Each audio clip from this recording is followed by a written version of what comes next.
Atlanta's only win came at home in Game 1. Damon Berryhill's 3-run homer in the 6th inning off Jack Morris gave the Braves a 3-1 victory. Another unlikely hero in Game 2. Ed Sprague hit a pinch-hit 2-run homer in the 9th off Jeff Reardon as Toronto took it 5-4.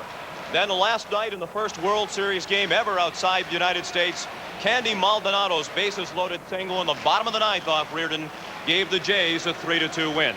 So tonight it is on to Game 4 with 2 left-handers on the mound, and that means Toronto will use the same lineup it used to win last night, while Bobby Cox goes to what he calls his all right-handed hitting lineup. Yeah, and 8 of the 9 are right-handed hitters. David Justice is the only left-handed batter in the lineup for the Atlanta Braves, but his lifetime average against left-handed pitching is .301. John Olerud, the only other left-hander in the lineup, he's batting 5th or 6th for the Toronto Blue Jays, and he also has a very, very good batting average for his lifetime against left-handed pitching.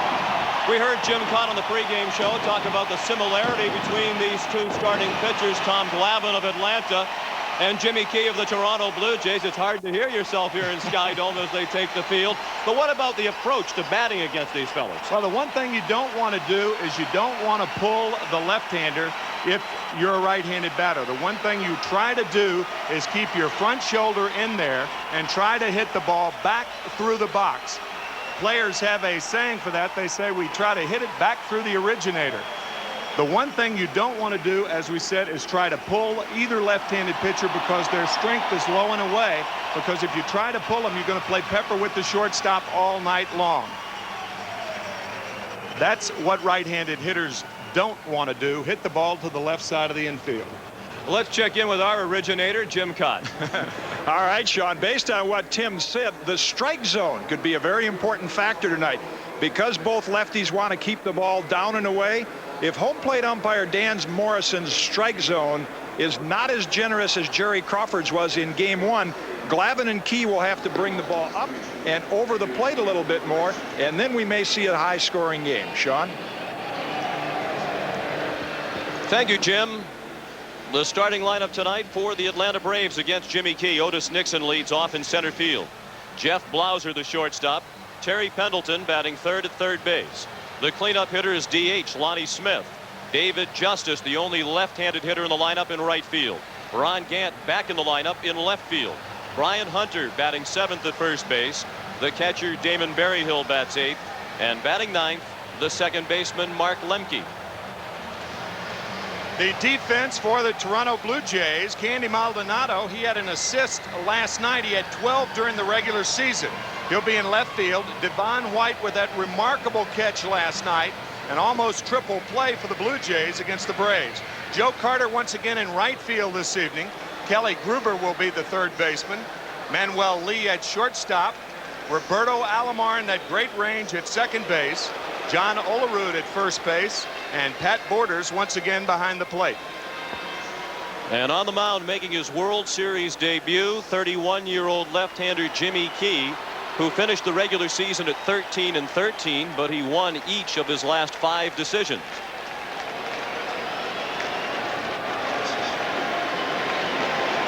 Key is ready to go, and another sellout crowd is on hand at Skydome. They expect nearly 52,000. Otis Nixon leads off. He's a switch hitter.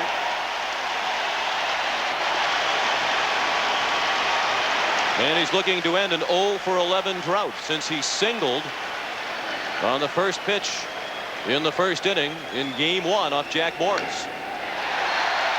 We're underway. 1 strike on Nixon, who fouled one back to the screen.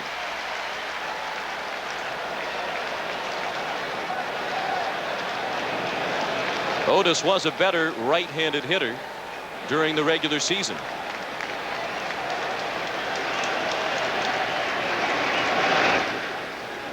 You saw only 22 RBIs for the leadoff batter. What leadoff hitters want to do, score a lot of runs. And from the leadoff position, the Atlanta Braves led the National League this year with 116 runs scored. They also got 200 hits out of that position. Only the Reds and the Expos had 200 hits from their leadoff guys. The 1-1 pitch is a breaking ball low and in. Jimmy Key is a native of Huntsville, Alabama.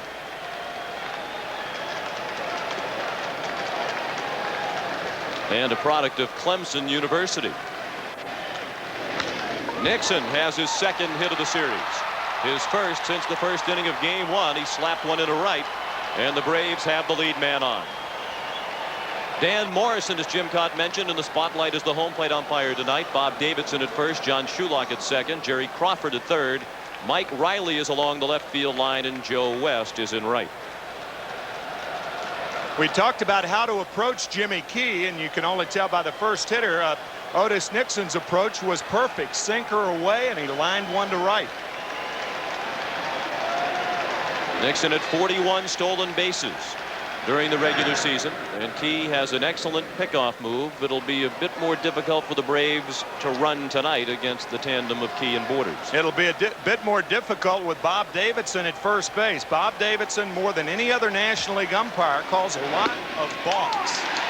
Affectionately known as Bach and Bob by some in the National League.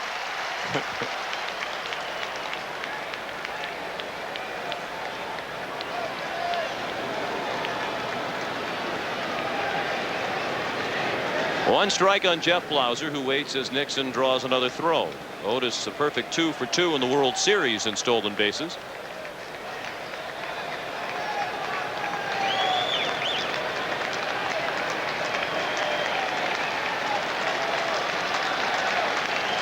Good move. Out at first is Otis Nixon.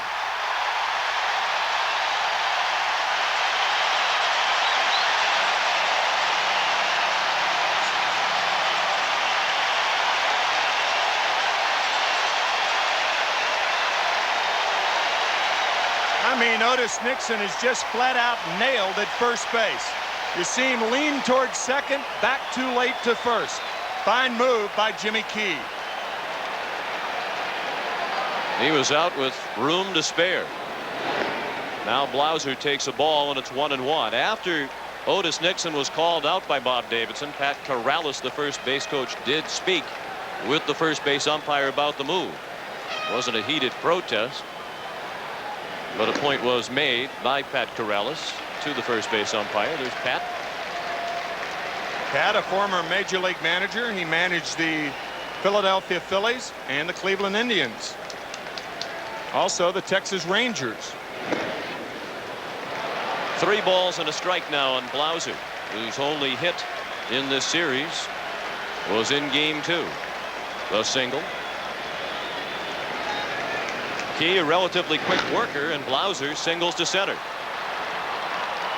So again, Tim, we see the approach that you spoke of at the top of the telecast, taking Jimmy Key to the opposite field or up the middle. And we said it in the pregame comments. See, if that ball's on the sweet part of the bat, if you try to pull it, you pull it to the left side of the infield and hit it weakly on the end of the bat. But keeping the left shoulder in there for a right-handed batter is essential to hit Jimmy Key well, or for that matter, Tommy Glavine. So the pickoff looks even bigger now as Terry Pendleton stands in. He started to find his stroke last night when he went 2 for 4. He's now 3 for 12 in the World Series. Back-to-back hits to start the ball game for Atlanta, but Otis Nixon was picked off. Pendleton showed bunt and took a breaking ball low. Jimmy Williams, the third base coach, threw the signs for Pendleton and Blauser.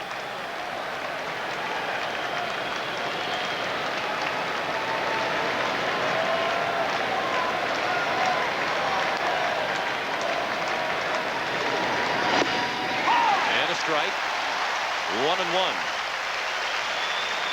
Like Otis Nixon, Terry Pendleton, a much better hitter from the right side of the plate. He hit .354 right-handed during the regular season, and he's hitting .625 in the postseason from the right. That's 5 for 8 for Pendleton against left-handed pitching in the postseason.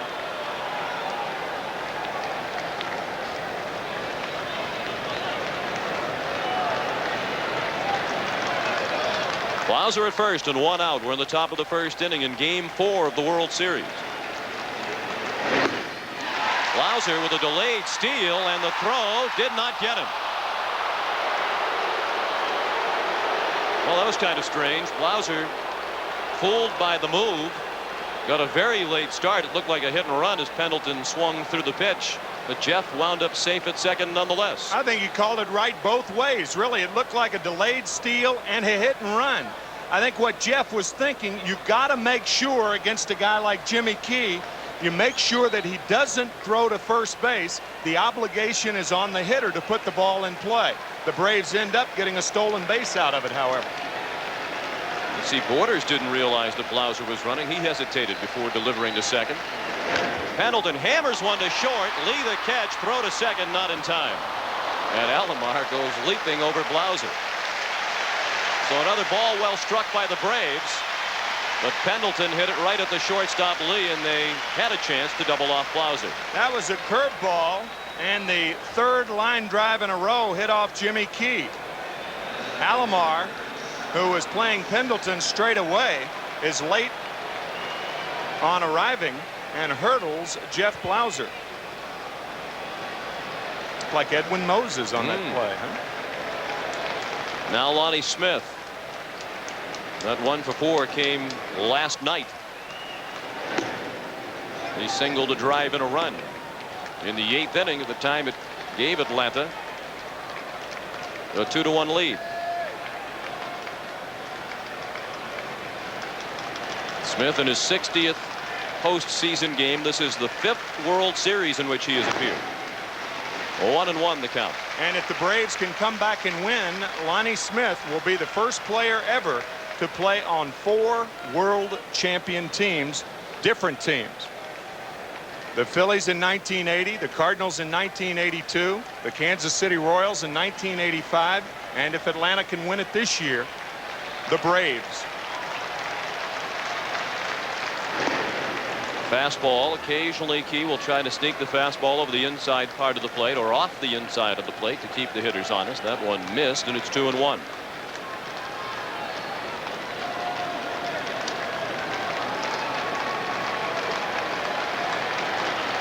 Two outs and a runner at second. No score in the top of the first. Smith checked his swing and took a ball low and away.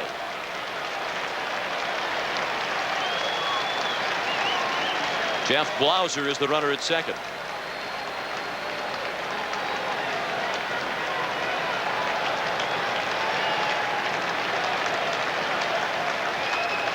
Now the 3-1 to short. Lee throws him out. After half an inning, the Braves nothing, and the Blue Jays coming up.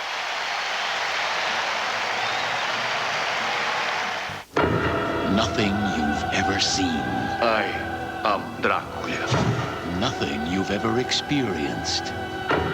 Nothing you've ever imagined. Yes, my love. Can prepare you for what's coming.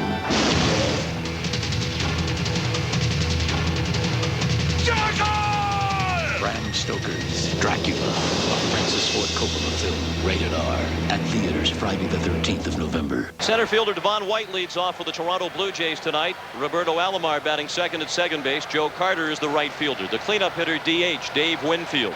Batting fifth at first base John Olerud. Batting sixth in left field Candy Maldonado. The third baseman Kelly Gruber bats seventh. Hitting eighth and doing the catching Pat Borders, and the shortstop Manuel Lee bats ninth. That is the lineup.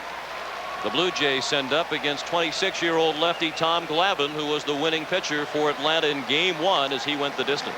He pitched a 4-hitter on Saturday, the only complete game of this series, and his only 2 postseason wins have been in the World Series. He is 2-5 in postseason play, a 20-game winner this year. For the second consecutive year, Devon White digs in. Just 1 for 13 in the World Series. He had an RBI single in Game 2. No score as the Jays bat for the first time tonight. And White looked at Glavine's first pitch, low and away.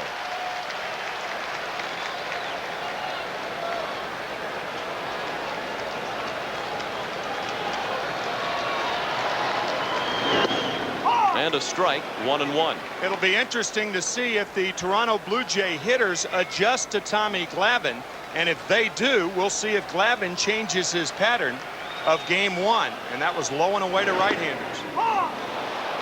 Good breaking ball. White questions the call by Dan Morrison. 1 ball and 2 strikes. White made what Dave Winfield calls the greatest catch in World Series history last night. Jim Kaat alluding to the fact that Dan Morrison has a very honest, rigid strike zones, very structured, by the book.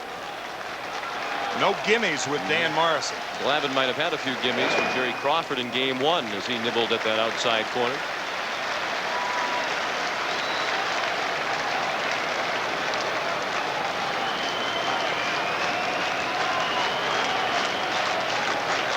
Two-two pitch, fouled out of play. Being aware of Jim Kaat's reputation on the golf course, not too many gimmies coming from him either.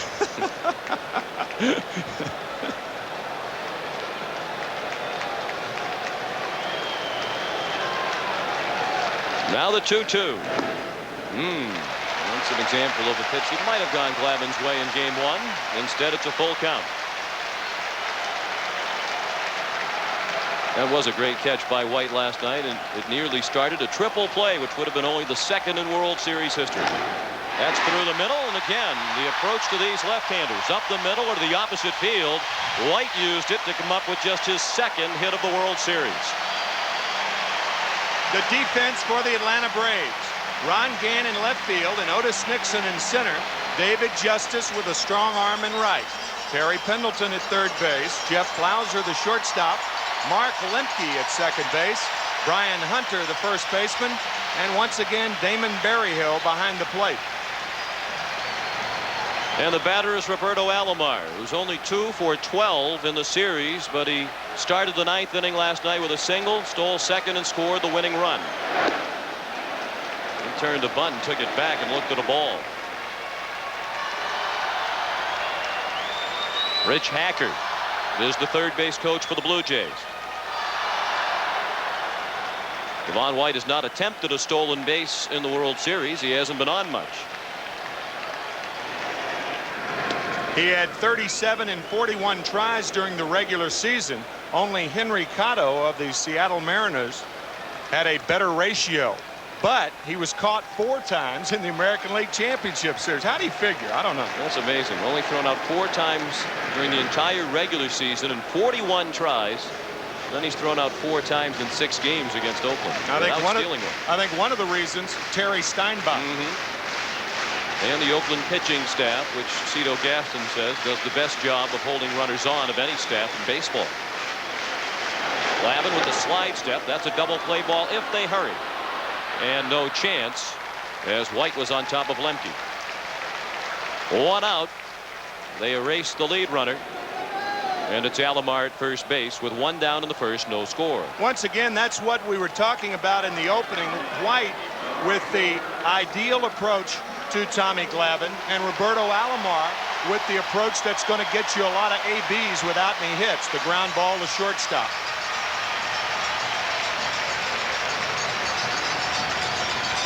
Joe Carter digs in. He's 3 for 10 with 2 solo home runs. One of those at the expense of Tom Glavine in the 4th inning of game 1. It was the only run surrendered by Atlanta that night. Carter pops it up first base side. It will be close. Hunter to the rail without a play. It's 2 rows deep. Tim, the philosophy about which you've been speaking, to go up the middle and go to the opposite field, is it more difficult for these power hitters in the middle of the order like Carter to take on that mindset? That's an interesting question. I think they do the same thing by taking on that approach to hitting. That doesn't mean you can't pull the ball. If the ball's inside, your hands will react to the inside pitch. You hit the outside pitch and the inside pitch the same way, but you've got to have the right approach, and everything keys off the front shoulder.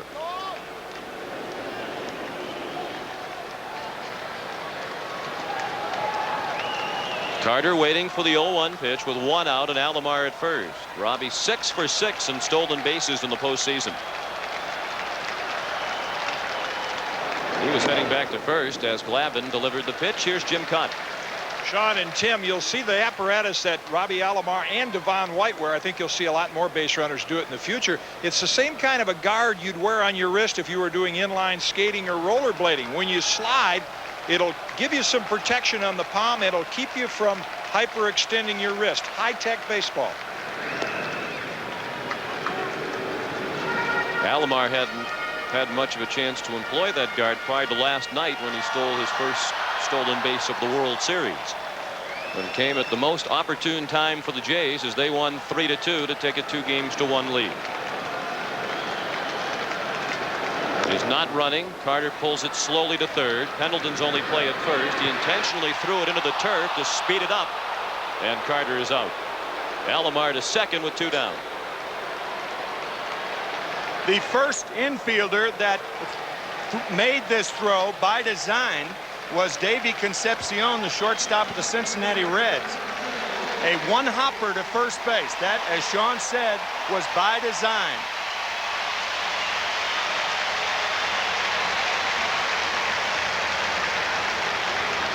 And now Dave Winfield.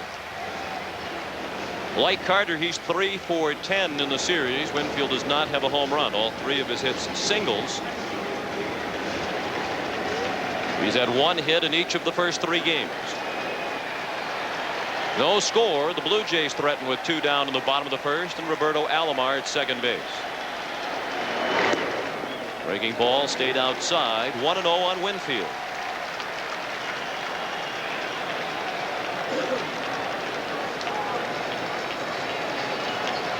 Bobby Cox waited a while before naming Tom Glavine the starter for Game 4. He wanted to see how Glavine bounced back after throwing 126 pitches in Game 1.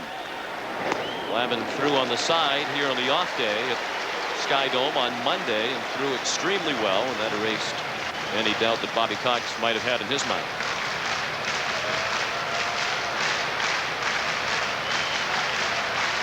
There is the Atlanta skipper who was ejected from last night's game by home plate umpire Joe West when he threw a helmet out onto the playing field. Bobby told us before the game, as we suspected last night, he did not mean to throw the helmet onto the field, tried to bounce it off the step, but he missed.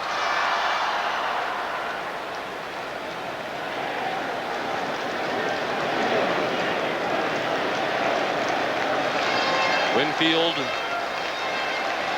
has appeared in 2 World Series, this one in the 1981 World Series while a member of the New York Yankees.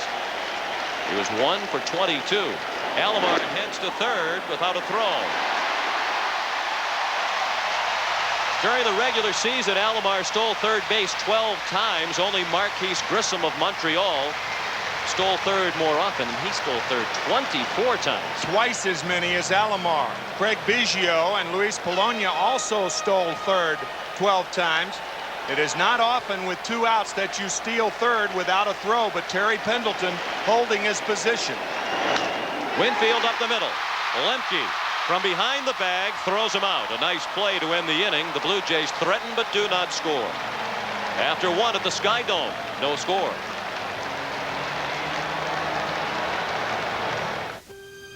The flight is in the air. Hijackers are on board. Who's in charge? You are. One passenger is fighting back. You, back your seat. God, freeze! Wesley Snipes is passenger 57. Chill out. I'm one of the good guys. Terror at 40,000 feet and climbing. Passenger 57. Tell me you're good at this. I'm the best. Rated R. Starts Friday, November 6th at a theater near you. Every home run hit in the series, Coke and Major League Baseball will give $5,000 to build and renovate youth baseball fields through the Coca-Cola Homers for America program. And that falls under the category of some pictures need no commentary. Jimmy Key working to David Justice. In the second, no score in the ball game. Justice, the only left-handed hitting starter in the lineup tonight for Atlanta. He's 2 for 8 in the World Series.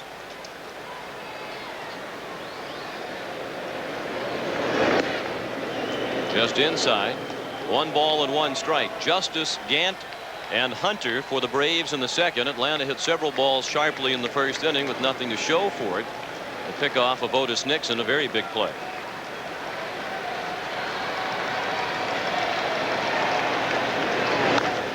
Chop foul, 1-2. The Blue Jays are not playing Justice as much to pull as they would against a right-handed pitcher. Manuel Lee is on the left side of the infield, and that's because David Justice doesn't pull left-handers like he does right-handers. The gap between Alomar and the second base bag, that's the biggest gap on the infield. Roberto really a short fielder in this instance. Short right. Shallow right. A softball. Jimmy Key, second toughest against left-handed batters in all of Major League Baseball this season. Only Mark Langston fared better among pitchers against left-handed hitters. The 1-2 to Justice. Another well-hit ball. This one gloved by Olerud to Key for the out.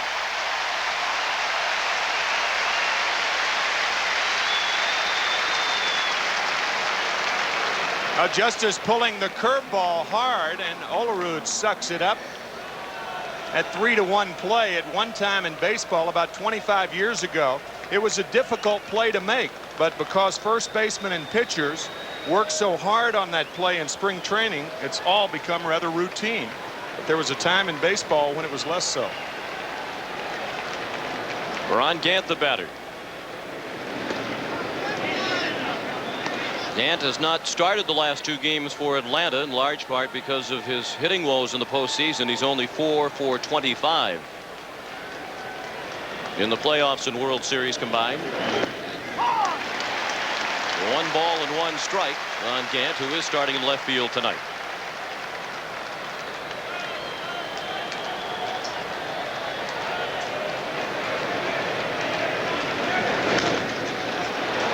Little fly ball in shallow right. Carter, after a long run, is there. 2 down.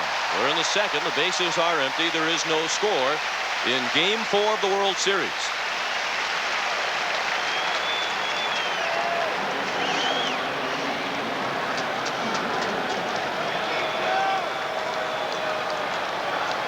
Now Brian Hunter getting the start tonight at first base against the lefty Key.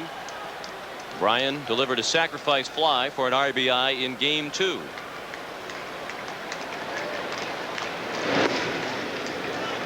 Ball 1, low and away. Hunter awfully strong, 14 home runs and only 238 at bats this year. If Brian could be traded to a team where he could get 500 at bats a year, I think he'd be a 30 home run guy. 12 of his 14 home runs against left-handed pitchers. He saw most of his action against lefties while dividing time with Sid Bream at first base. Against left-handers, 12 homers and 158 at bats. That's 1 every 13 times up. An excellent ratio. The 2-1 pitch is chopped down to third and foul. It's very difficult to be young and be a platoon player. It's okay if you're Sid Bream, who's on the other end of that platoon, because Sid's been around a long time, starting with the Dodgers, going to Pittsburgh, and now Atlanta. But when you're young and platooned, you get the label that you can't hit right-handers. And I think Brian Hunter could be getting that label. Hunter's only 24 years old, and he strikes out on the rare high fastball from Jimmy Key. That's the first strikeout of the night for Key. After an inning and a half, there is no score.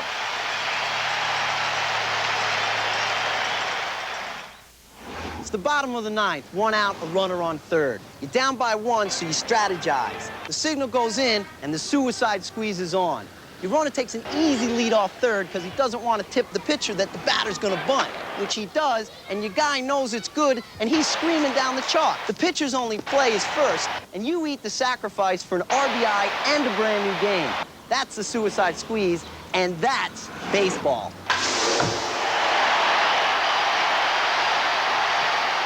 A message from Major League Baseball. Now another World Series moment from Game 4 in 1947.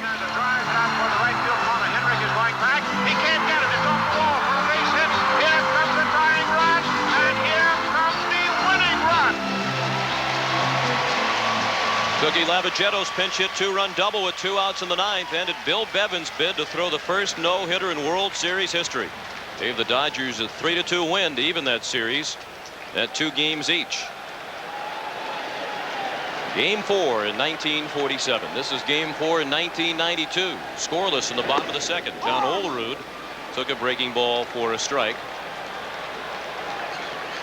With Olerud at the plate, Jeff Blauser, the shortstop, playing way up the middle and on the edge of the outfield. You can't call it the outfield grass. He's beyond the infield line. As Olerud looks for his first hit of the series, he's 0 for 7 with 3 whiffs.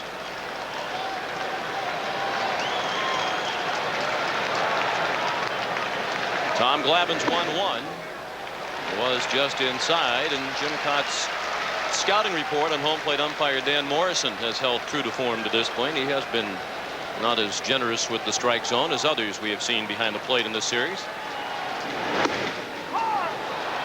No doubt that was a strike. 2-2 on Olerud. He'll be followed by Candy Maldonado and Kelly Gruber.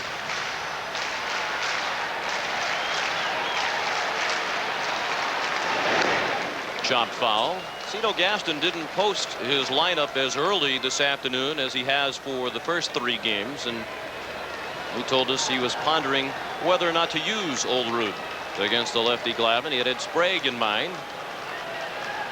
And this is the lineup that Gaston has gone with just about all year, and you stick with the winning combination. Olerud strikes out. His difficulties continue. He's 0 for 8 with 4 strikeouts. That's the first strikeout of the night for Glavine. This looked like the circle change from Tommy Glavine, and there's the circle right there. You could see the index finger and the thumb touching.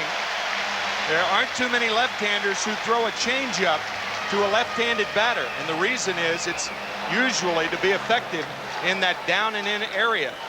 But a fine pitch to John Olerud. Now Candy Maldonado sends it out of play, first base side. Maldonado came up in the bottom of the 9th inning with the bases loaded and 1 out last night, and delivered the single over the head of the drawn-in center fielder Otis Nixon. It brought Alomar in with the winning run. 0-2.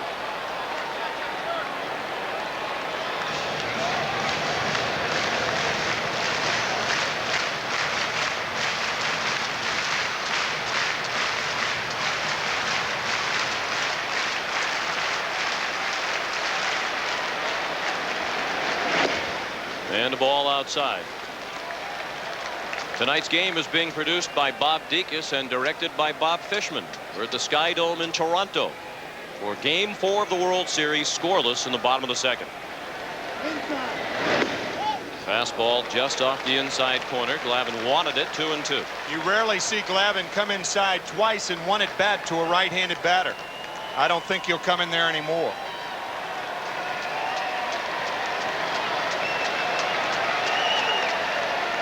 He does go back away, and he misses.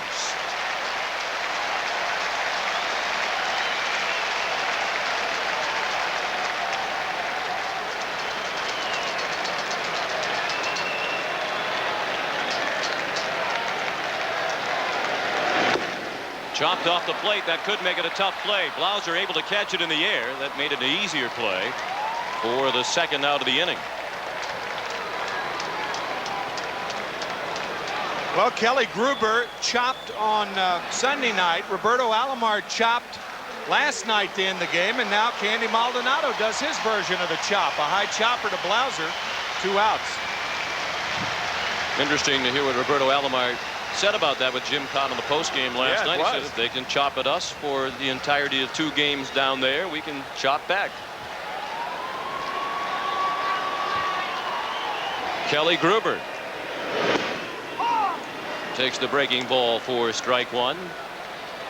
He's only 1 for 9 in the series, but the one hit was a big one. The home run last night off Steve Avery that tied the game at 2. Glavine pours in the fastball. Gruber in the hole. 0-2. Notice Tommy Glavine is changing his pattern a bit. He's coming inside more on right-handed batters. But if he gets in trouble with men on base, you can bet he'll be low and away, or at least try to the right-handers. Low and away again. Gruber slapped it down to first. Hunter makes the play himself, and the Blue Jays go in order. After 2, no score.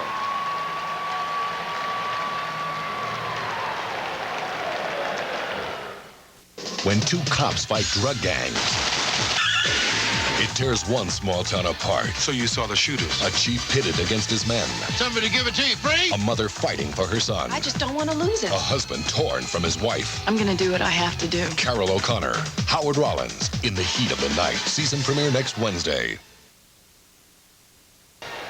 Well, what a way to enjoy a World Series ball game from one of the restaurants in the outfield here at the Skydome. That's in straightaway center at the Windows Restaurant, just below the rooms in the Skydome Hotel that look down on the playing field that have been going for about $1,000 a night for the World Series. Except for the Blue Jay players, of course. Some of them are residents, full-time residents at the Skydome Hotel. Roberto Alomar is one, David Cohn another. There it is. Those are the hotel rooms above the restaurant. Damon Berryhill, the batter, 1-2 the count. He's just 1 for 11 in the series, but his one hit was the 3-run homer that propelled Atlanta to victory in Game 1. Mark Lemke to follow in the top of the order, and Otis Nixon in the top of the third, no score.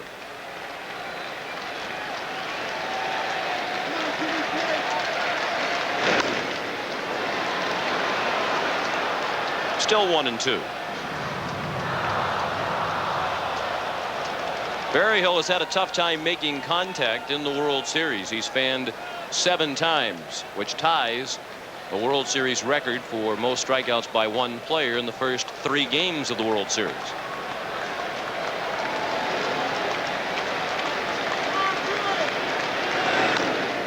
Pulled foul past Jimmy Williams in the third base coach's box.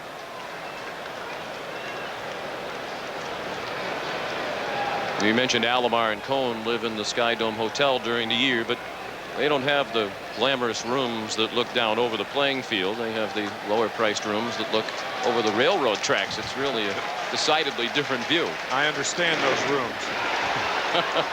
Pitches in the dirt. Berryhill strikes out again, and Borders a nice throw to get him. Borders had to be very careful not to hit Berryhill with the throw as Damon was running down the line, and the throw was right on the money. 8 strikeouts in the series now for Berryhill. You know, this is a situation where if Berryhill is running where he should be outside the line, the ball stands a better chance to hit him.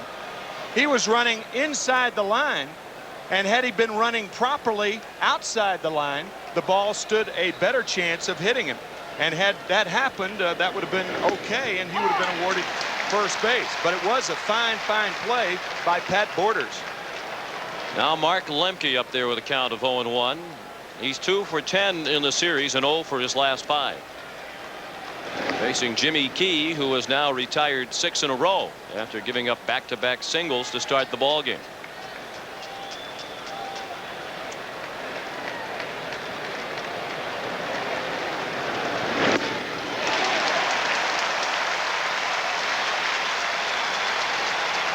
One and 2 the count on Lemke.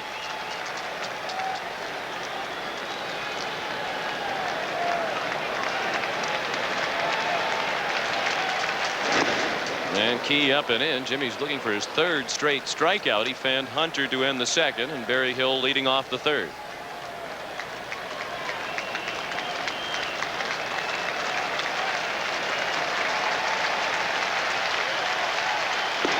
Strike 3.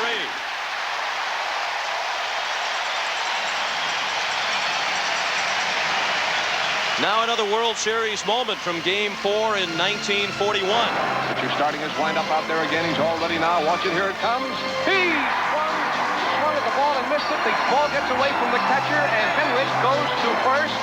The umpire says that Henrik swung. It was a clean strike. The ball got away from the catcher, and so Henrik is entitled to first because he got there ahead of the throw. The Yankees go on to score 4 in the 9th and win that game 7-4. Take a 3-1 lead in the series against Brooklyn. Somewhat reminiscent of the play involving Borders a moment ago, except this time Borders threw the runner out.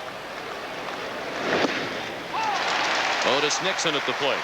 A ball and a strike to count. Otis singled to right field for just his 2nd hit of the series as he started the ball game.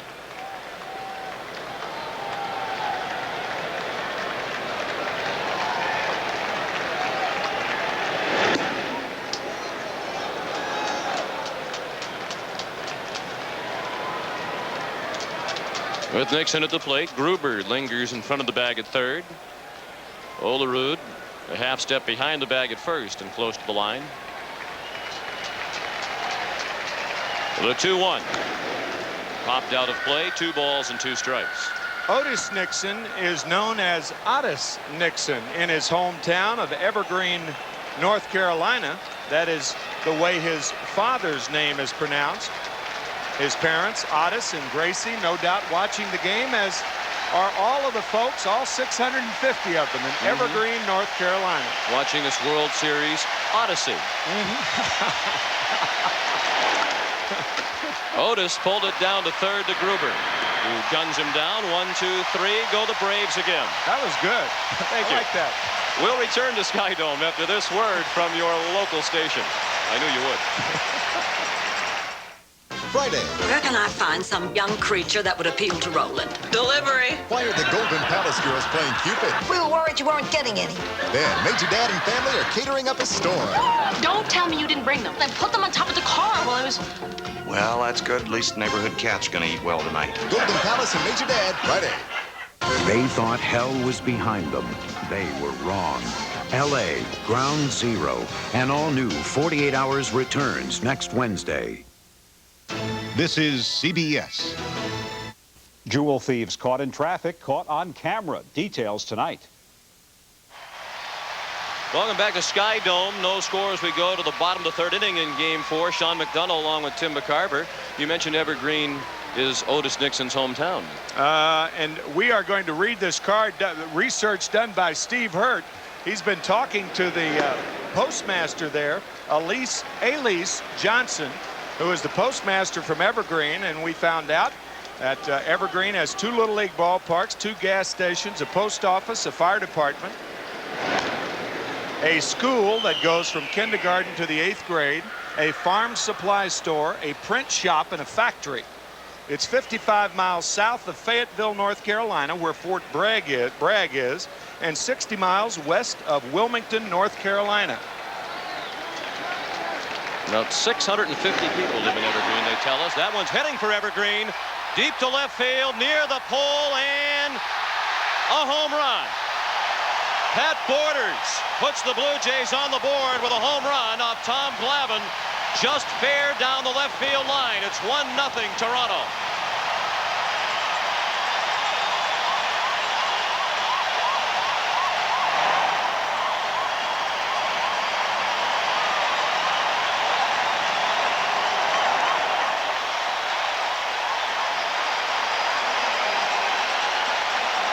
Tommy Glavine allowed only 6 home runs during the regular season.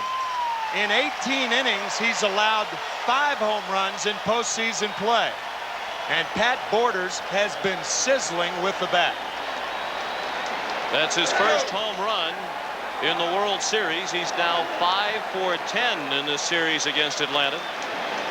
He hit a home run in the playoffs as well. Manuel Lee out on the bounding ball to second.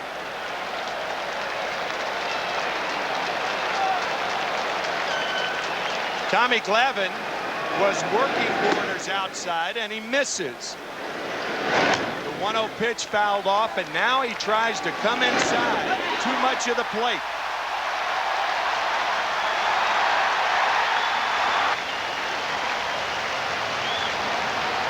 So the Blue Jays have now homered in each of their 10 postseason games this year. Devon White looked at ball 1 outside. The Blue Jays add to their own record. They set the record last night with a home run in their 9th consecutive postseason game. That's within a single postseason. Now they've done it in 10 in a row. And the count is 1-1 on White.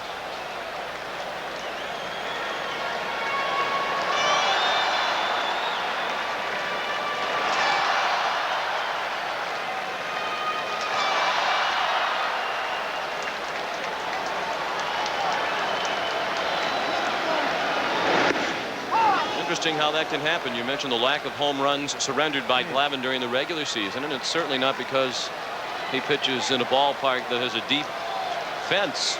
They call it the launching pad at Atlanta. One of the easiest parks in which to hit in all of baseball. 6 home runs in only 225 innings, and here he's worked 18 2/3, and he's given up 5 in postseason play. Now the 2-2 pitch. Sliced down the right field line, fair ball toward the corner. It took a strange bounce out of the right field corner. So strange I had trouble describing it. And Devon White has a double. Takes or took, take your pick. It doesn't matter. It's a 2-base hit all the way.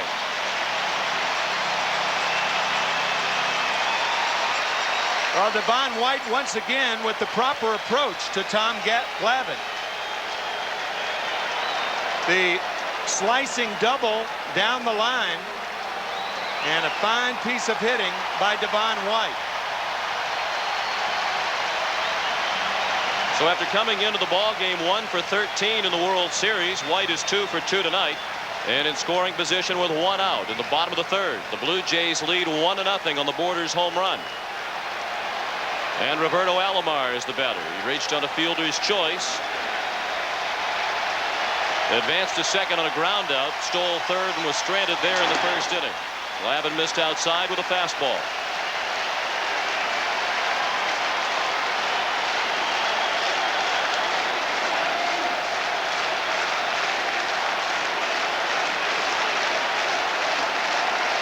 Glavine has now surrendered 3 hits. Tommy had retired 6 in a row prior to the home run by Borders.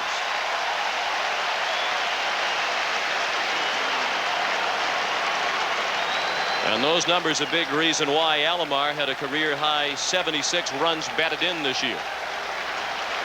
That is a ton for a number 2 hitter too.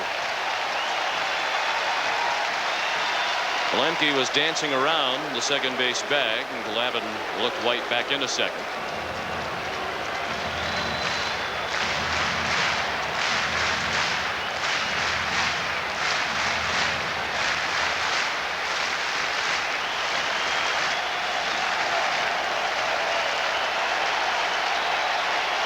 The 2-0 pitch. High and away, 3 balls and no strikes with Joe Carter on deck. Very unusual depth in center field. Otis Nixon plays one of the most shallow, or the shallowest, center fields in the major leagues. He has tremendous speed. He and White both have tremendous speed going back on balls, but you don't drop too many in front of either one of them. And that's ball 4 outside. Alomar walks on 4 pitches. The first walk thrown by Glavine tonight. Glavine did not issue a walk in going 9 innings in game 1. Leo Mazzoni, the pitching coach, on his way to the mound.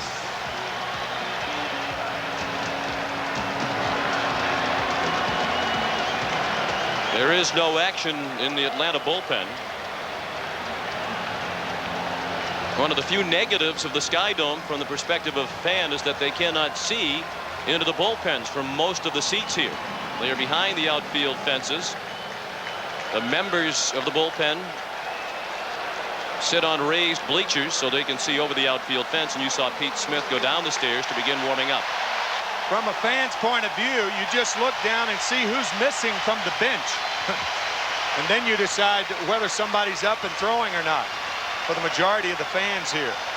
It is Pete Smith warming up as Joe Carter stands in. Runners at first and second and 1 out. 1-0 Toronto in the 3rd. Carter looks at the 5th straight ball thrown by Glavine.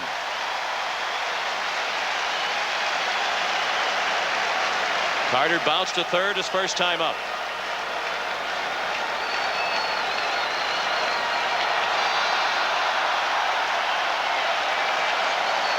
Devon White, the runner at second. Roberto Alomar at first. Outstanding speed on the bases for the Blue Jays. And a big hack by Carter. He foul tipped it into the mid of Berryhill. When you put speed on the bases like the Blue Jays have, you get the middle infielders moving all around, and often that opens up the holes for the hitters. You have White who can run on at second and Alomar on at first. But look how close Lemke is keeping Devon White. He was standing right on the bag as the pitch was delivered. That's a double play. Carter lined it right to Blauser. He flipped to Lemke, who had nowhere to go to get to the bag, and that ends the inning. The Blue Jays are on the board on the home run by Borders after 3, 1-0 Toronto.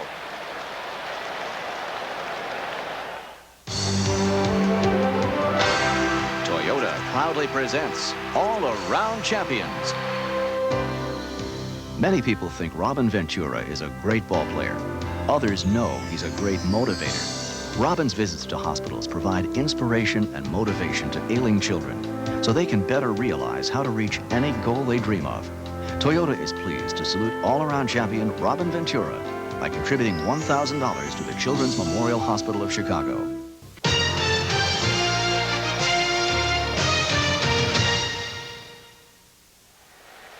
This game summary is sponsored by AT&T. The only run in this game, the leadoff home run in the 3rd by Pat Borders of Toronto. Jimmy Key begins the 4th with the first pitch ball to Jeff Blauser. Key allowed hits to the first 2 batters of the night and has allowed nothing since. And the home run by Borders, the only damage done to Tom Glavine. So it's 1-0 Toronto. They're out hitting the visitors 3-2. Blauser singled to center and stole second in the 1st inning. Key's breaking ball was just inside. 2 balls and a strike. Blauser, then Pendleton and Smith, batters 2, 3, and 4, coming up for Atlanta.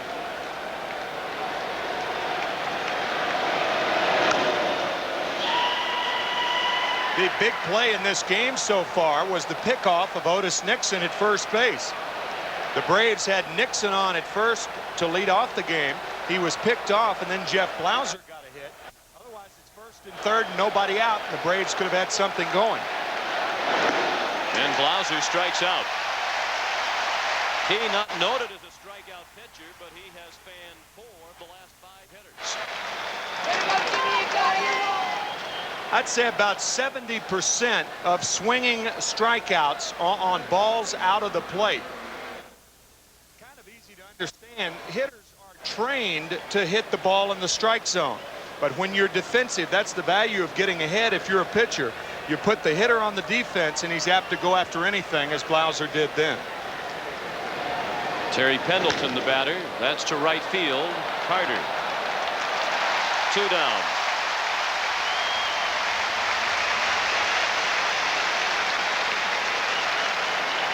Game 5 of the World Series comes your way tomorrow night live from Skydome.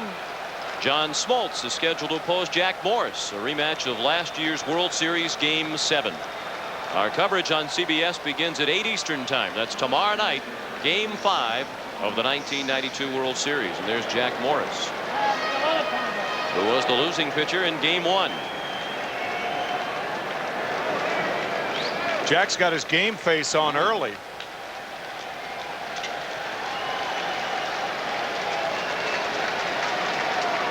Lonnie Smith, the hitter. Key has retired 10 in a row. It will be 11 when this one comes down. Manuel Lee puts it away. The Braves go quickly in order against Jimmy Key in the 4th. Through 3.5. The Blue Jays won and the Braves nothing. Something dirty's going on in Rome, Wisconsin. We're dealing with a serial bather. Can the sheriff break the crime ring? Catch him. Before there's another bathtub ring, picket fences Friday. Fresh off the pregame show, Pat O'Brien enjoying the proceedings from the Skydome Hotel at center field. Payback's going to be tough. Oh, is it ever going to be tough? Tune in tomorrow at 8. Oh, baby. Why did I do that? Tim put me up to it, Patrick. Oh, yeah, my fault. Right. Dave Winfield leads off in the bottom of the 4th. He bounced to second his first time up. The Blue Jays batting with a 1-0 lead against Tom Glavine. Winfield, Olerud, and Maldonado coming up the middle 3rd of the Toronto batting order.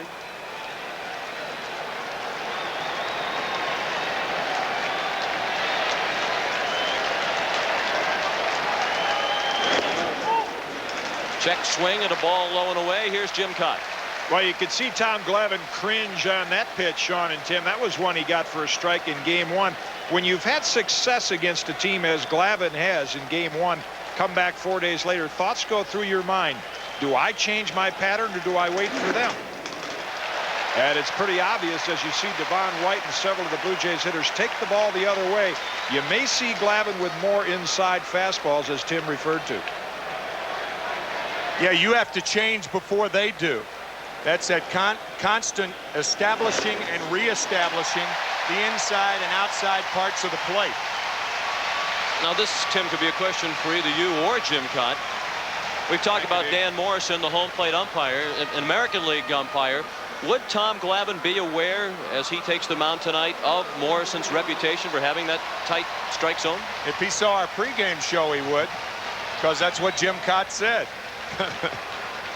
Getty, any scouting reports on umpires available to the pitchers when they go out there? And as he ponders the question, Olerud stings one into right field. Winfield stops at second. First and second, and nobody out in the fourth inning.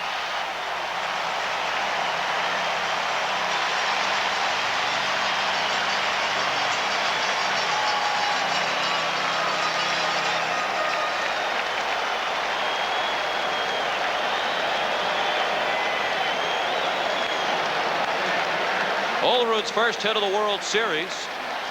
He's now 1 for 9. Struck out his first time up tonight. That's the fourth hit given up by Glavine, and the batter is Candy Maldonado. Jim, would Glavine be aware of that reputation of Dan Morrison before he took the mound tonight? Well, I think so. There are pitchers in the American League, Roger Clemens for one, who keep track of umpires and which ones favor the pitcher or the hitter. They're all good umpires, but they all have a distinctive strike zone, some small, some bigger. Candy Maldonado lifts one to left center, not deep. Ron Gant takes charge for the first out of the inning. Winfield tagged, but does not try to go to third. We're in the fourth. The Blue Jays lead 1-0. Maldonado now 0 for 2. I remember a game in the 1967 series against the Boston Red Sox. I caught for the Cardinals, and Ed Runge was behind the plate. And he told me, I was catching in the first inning, he said, when you're at the plate, swing the bat. You better be swinging the bat, because he would give pitchers pitches 3-4 inches outside, and he was consistent. The father of Paul Runge, a fine umpire in the National League now. Kelly Gruber, the batter.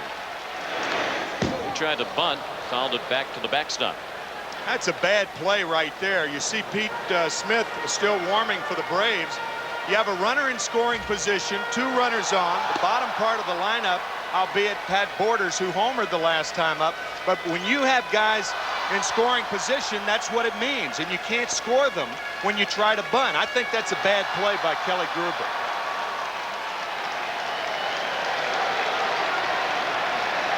Gruber broke an 0 for 23 drought last night with a home run. But perhaps his confidence isn't completely back. And he hits a double play ball. 6-4-3. The Braves turn it to get out of the inning. After 4 at the Skydome in Toronto, the Blue Jays 1 and the Braves nothing.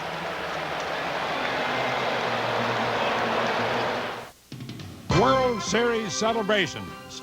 Images that last a lifetime and heroes that last forever.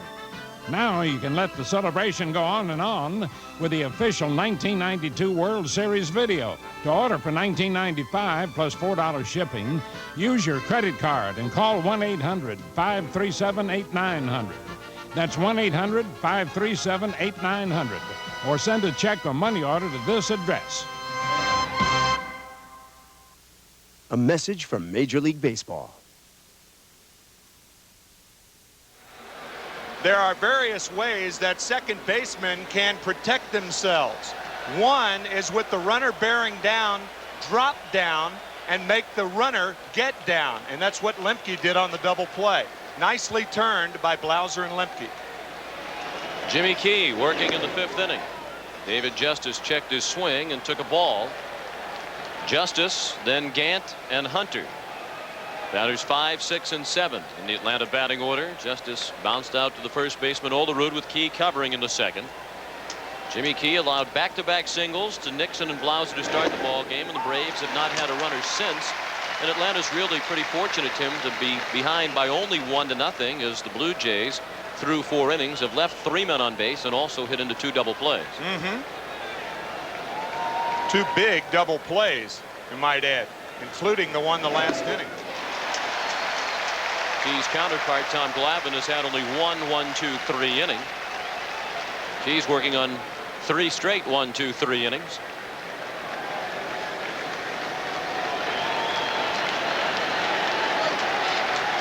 Five career postseason home runs for Justice, but none in this World Series. He hit 2 in the playoffs against Pittsburgh. He's been very patient at the plate. He walked 6 times in the league championship series. And he's walked 4 times already through 3 games plus in the World Series. Big swing and a miss, 4 strike 3. 5 strikeouts for Jimmy Key. Key averaged only 4.9 strikeouts per 9 innings this year, so he's well ahead of that pace. There are some hitters that are characterized as contact hitters. Well, Jimmy Key is a contact pitcher. He puts the ball in play generally, but the Braves having a tough time making contact this evening. Ron Gant looked at a ball away. He was out on a fly ball to right in the 2nd inning.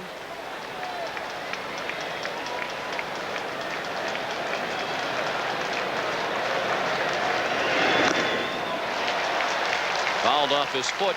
1 ball and 1 strike.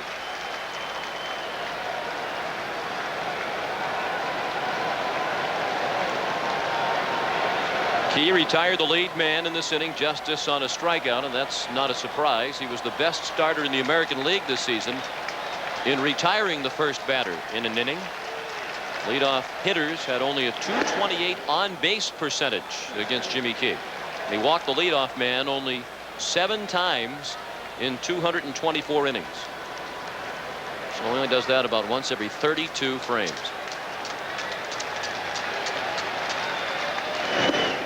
That's on the corner. 2-2 on Gant. And remember, throughout baseball, a team scores in only 16% of the innings when the leadoff batter is retired.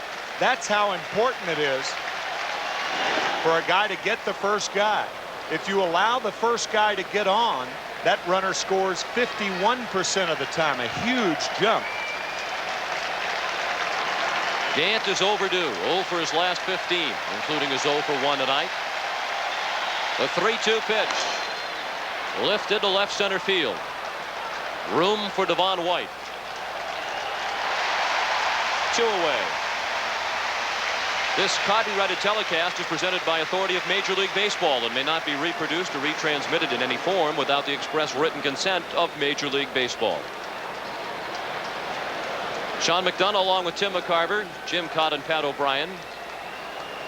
Happy to have you with us from the Skydome in Toronto, where the Blue Jays lead 1-0. Brian Hunter at the plate with 2 down and the bases empty in the Atlanta 5th. Well hit toward the gap.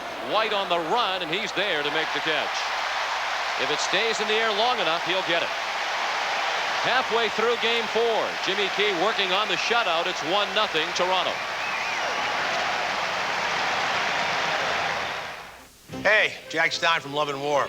So guys, you get any flack from, watching the game? By all rights, you ought to be in here with the chips and dip, massaging your shoulders, pretend she's interested in the score, and then go about her biz. Honey? Honey? Love and More after Murphy Brown Monday. One small town with a big city problem. Somebody give it to you free? He had almost 4 grams of cocaine. New on CBS, The Heat of the Night, next Wednesday. Welcome back to the Skydome, where the hand is for Pat Borders as he stands in to begin the bottom of the 5th. Borders' home run off Tom Glavine, leading off the 3rd, the only run in this ball game. And here's another look at it.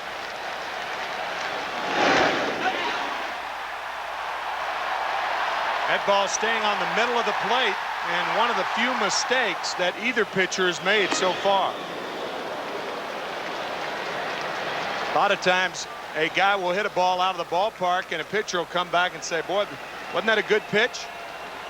Well, that one from Glavine was not a good pitch, but hitters do hit good pitches out of the park. Borders out on the bounding ball to short. 1 out in the 5th. With his home run, his first time up, Pat Borders has had a hit in each of his last 12 postseason games now. That breaks the record for the longest postseason hitting streak by a catcher, which was shared by Borders, Yogi Berra, and Thurman Munson at 11 games apiece prior to tonight. The longest batting streak for a player of any position in postseason history, 17 games by Hank Bauer of the Yankees in the mid and late 50s. Manuel Lee bounced out his first time up. He's now 1 for 10 in the World Series.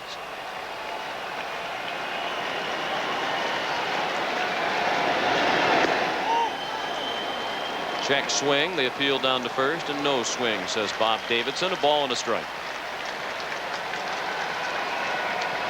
Tom Glavine is 26 years old. He'll be married on November 7th to Carrie Dobbins, a native of Atlanta. Glavine hails from Billerica, Massachusetts. Up and in, 2-1. Massachusetts has 4 players represented on both sides. There are 17 states represented on this 50-man squad. Pendleton throws Lee out. The roster for the World Series, 25, of course, for each team. 17 states represented, 3 foreign countries. And the state with the most players, California with 8, Texas with 5, and the Dominican Republic with 5. Jamaica has 1. Puerto Rico has 3 representatives playing for either club. So in this first ever International World Series, it truly has an international flavor. This isn't the first time that Atlanta and Toronto have competed for a big prize in the world of sports. They were the finalists to host the 1996 Olympic Games, and those games awarded to the city of Atlanta. Devon White, the batter. 2-0 the count. Matter of fact, the All Sports radio station here in Toronto has been running a promotion saying they took the Olympics from us. Let's take the World Series from them.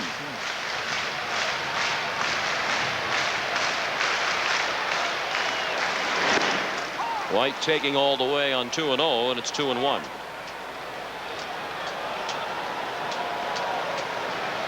David Cone taking in the proceedings in what he calls his family room. He's in the Skydome Hotel. He says, when I come down to the clubhouse, it's like going to my basement. When I'm out on the field, it's like being in the family room. If this series goes 6 games, David Cone will be the pitcher on Saturday evening. And that would be back in Atlanta.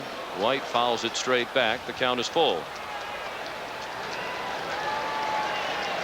John Smoltz will start tomorrow night in Game 5. He's hoping when he takes the mound, the series will be tied at 2 wins apiece. White to right. He doubled in that direction his last time up, but this time Justice is there, and Glavine works just his second 1-2-3 inning. We'll return to Skydome after this word from your local station. They thought hell was behind them. They were wrong. L.A. Ground Zero. An all-new 48 Hours returns next Wednesday. The debates are behind him and is hitting the campaign trail full steam ahead. Destination, 4 more years in the White House. We'll meet up with George Bush in North Carolina for an exclusive live interview tomorrow on CBS This Morning with Harry Smith and Paula Zahn. It's breakfast for your head. This is CBS. Watch Channel 10 News at 5:30, 6, and 11, where you're our focus. Well, one thing's for sure, in both Atlanta and Toronto, we've seen some very creative signs in the stands. And we've seen some outstanding baseball in both cities as well. Jimmy Key handles the comebacker from Berryhill. 1 pitch and 1 out in the Atlanta 6th. Gives you an idea of how quickly you have to react. Jimmy Key releasing the ball, and after he releases it, he's about 55 feet away. Reacting quickly and makes a rather easy play out of it. Every time you see a shot like that, you think of the shot that Gil McDougall hit off the forehead of Herb Score in 1956. Eventually ruined his career, and a guy that, from what I've heard, could really throw. Had a terrific left arm. Herb Score, now a very popular broadcaster for the Cleveland Indians. Key has retired 15 in a row. And working to Mark Lemke with a count of 1 ball and 1 strike. Otis Nixon and Jeff Blauser singled consecutively to open the ball game. The Braves haven't managed anything against Key since then.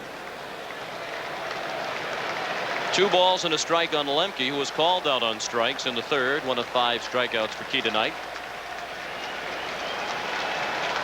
Lemke will be followed by Otis Nixon. Devon White. 2 away. Here's Jim Kaat. Well, Sean and Tim, I think what's been impressive about watching Jimmy Key, we talked before the game, Glavine working on 3 days rest. Key didn't pitch much in September, and the question mark was he going to have good control? And he has had great command of all of his pitches. That's remarkable with as little as he's been able to work in the last month. Kitty, when he did pitch in September, he was 5-0 in 6 starts. The Blue Jays 21-9 from September 1st to the end of the season. And Jimmy Key, their winningest pitcher. He's picking up where he left off. And they had to be 21-9 as the Milwaukee Brewers were relentless in their pursuit in the American League East.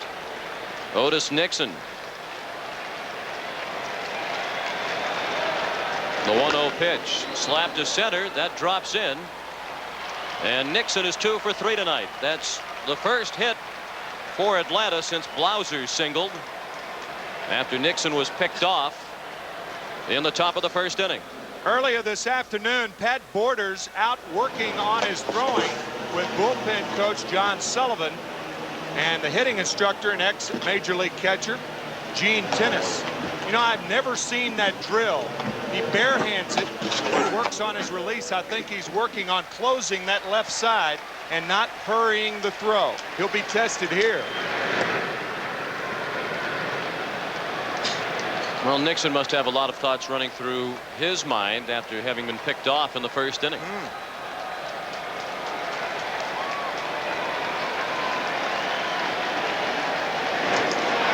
Oh, close play again. Otis froze for a moment as Key lifted the leg. And Pat Corrales steps in with some words of wisdom for Otis Nixon. See, if that right foot of Jimmy Key goes behind the left leg, he is committed to go home. That was a borderline throw to first base. That right foot was even with the left leg. If it passes the left leg, he's got to go home. If not, he can go to first base. That's one of the keys to look off of Keys. One of Keys' keys. Jimmy Key has such an outstanding pickoff move that Bobby Cox told us before the game tonight when he became the general manager of the Atlanta Braves and left the Toronto Blue Jays. One of the first things he did was to get a tape of Jimmy Key's pickoff move, and he gave it to the minor league pitching instructors in the Braves organization as an example of how they should teach their pitchers to work. Blauser down to 3rd, Gruber the short way to force Nixon and end the inning. On to the bottom of the 6th in Game 4 of the World Series. The Blue Jays lead 1-0. It's the Canadian Airlines great. You ever served in an infantry unit, son? No, sir. Ever served in a forward area? No, sir. Ever put your life in another man's hands, asked him to put his life in yours? No, sir. We follow orders, son. We follow orders or people die. It's that simple. Are we clear? Yes, sir. Are we clear? Crystal. Tom Cruise, Jack Nicholson, Demi Moore, Kevin Bacon, Kiefer Sutherland. A Rob Reiner film. You want to investigate me, roll the dice and take your chances. I want to slam dunk this guy. Columbia Pictures and Castle Rock Entertainment present the motion picture event of the year. You want answers? I want the truth! You can't handle the truth! A Few Good Men, rated R. At theaters December 11th. In this corner, rookie head coach Dennis Green and the Red Hot Vikings. Over here, our very pumped-up Redskins. Sunday, a ringside seat on CBS. I'm a big fan. Toronto leads 1-0 in Game 4 of the World Series, the second World Series game ever played outside the United States, and got off to such a great start last night, Tim. I thought the announcement that was made by the public address announcer concerning the flag issue before last night's game started diffused that whole situation. We really haven't heard a word about it since then. It was one of the most inspirational pregame ceremonies that I have ever seen. The flag, of course, it's a big story. It was a big story before last night's game, being held upside down, a huge mistake, a mistake admitted by the Marine Corps, and they requested that they hold the Canadian flag last night while the Royal Canadian Mounted Police held the American flag. And telling you, the reaction from the crowd was just about as classy as you can get. I think that's a great way to describe this city and the people who live here. Absolutely. Otis Nixon under the fly ball from Roberto Alomar. 1 out in the bottom of the 6th. The Blue Jays batting against Tom Glavine with a 1-0 lead. The only run in this ball game came in the bottom of the 3rd on a home run starting that inning by Pat Borders.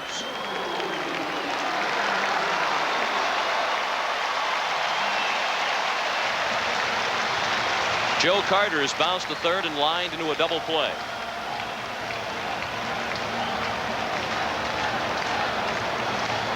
Glavine working on his best string of the night now. He has set down 6 in a row. And Carter looks at ball 1 outside. He'll be followed by Dave Winfield.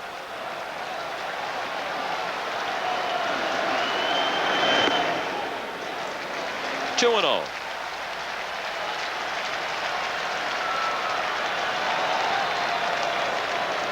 As Tim mentioned, in Game 1, Tom Glavine was drafted by the Los Angeles Kings of the National Hockey League in the 4th round of the NHL draft. While he was in high school in Massachusetts, he elected to pursue a baseball career.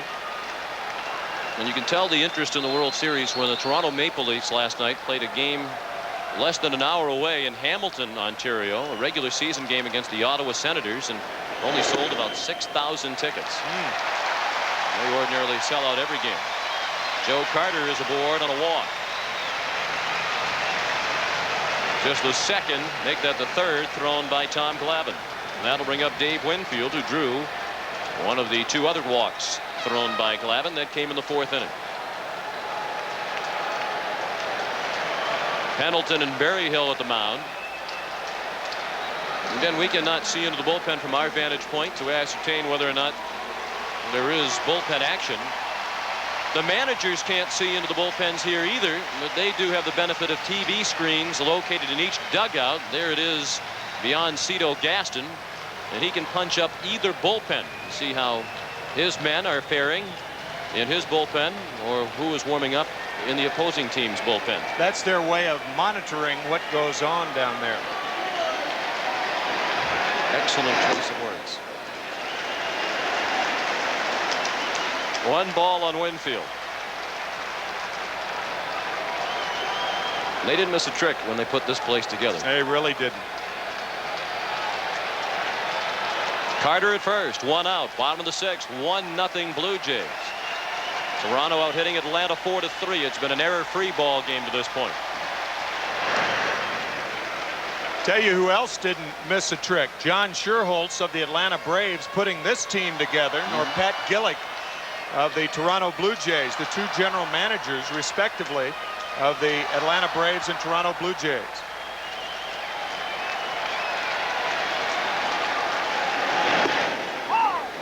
Glavine took a bit off that one and got it over. A ball and a strike on Winfield with Olerud on deck. Pat Gillick is certainly the architect of the Blue Jays' success, and their success considerable considering that they did not enter Major League Baseball until 1977. They've had 10 consecutive winning seasons, including 1992, the longest current winning streak of any Major League team. Pat Gillick has announced his intention to retire after the 1994 season. He'll only be 57 years old, and he wants to relax and enjoy life.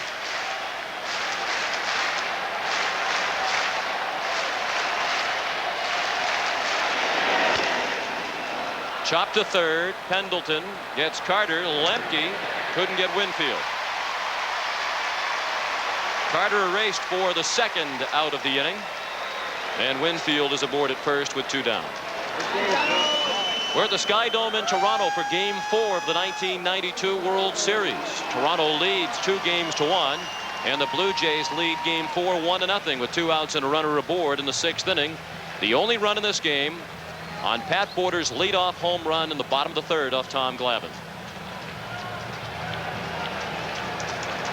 Now John Olerud, who struck out swinging in the 2nd and then picked up his first hit of the World Series with a single in the 4th.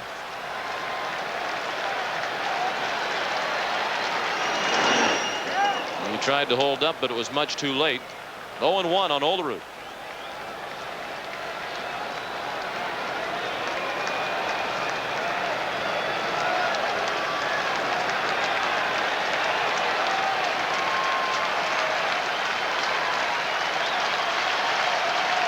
Glavine to first.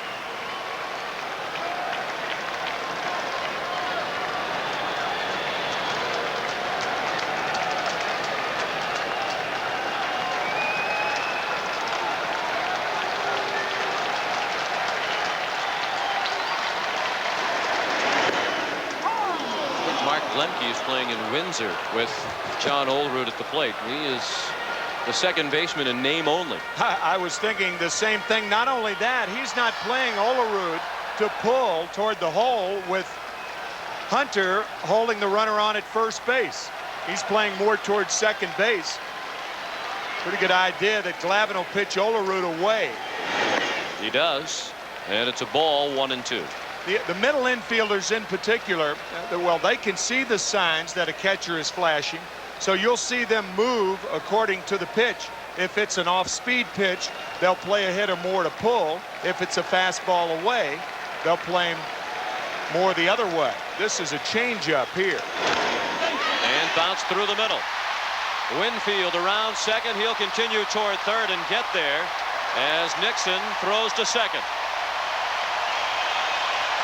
So John Olerud is 2 for 3 tonight. And the Blue Jays threaten with 2 down in the 6th inning. Runners at first and third. Here is the changeup, and it hits the mid of Damon Berryhill, but you see how Olerud waits so very well. Branch Rickey used to say, a quiet bat and a good ball. 6 words. A quiet bat and a good ball. And this guy has a quiet bat and swings at good pitches. Branch Rickey would love John Olerud. Cito Gaston says when Olerud comes back to the bench, if he says a pitch was a ball, it was a ball, even if it was called a strike by the home plate umpire. He has a tremendous eye. Candy Maldonado is bounced to short and fly to left. 1-0 Toronto. They have a chance to build on that lead here in the bottom of the 6th inning. Glavine staying away, and he missed away. 1-0 on Maldonado.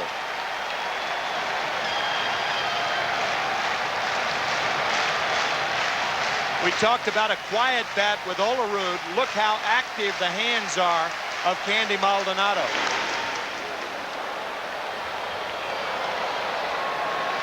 Most hitters have movement in the hands. They do that to trigger their swing. Olerud, very, very unusual.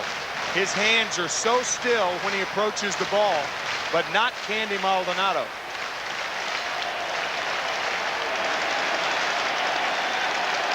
The 1-1 pitch. Late swing and a foul ball out of play to the right. Maldonado now 0 for 5 against Glavine in this World Series, and he's 2 for 16 lifetime against the Atlanta Southpaw. Maldonado at the plate with 2 outs. Winfield at third. And Olerud at first. In the 6th inning, Tom Glavine and the Braves trailing 1-0. The 1-2 pitch. Fouled away.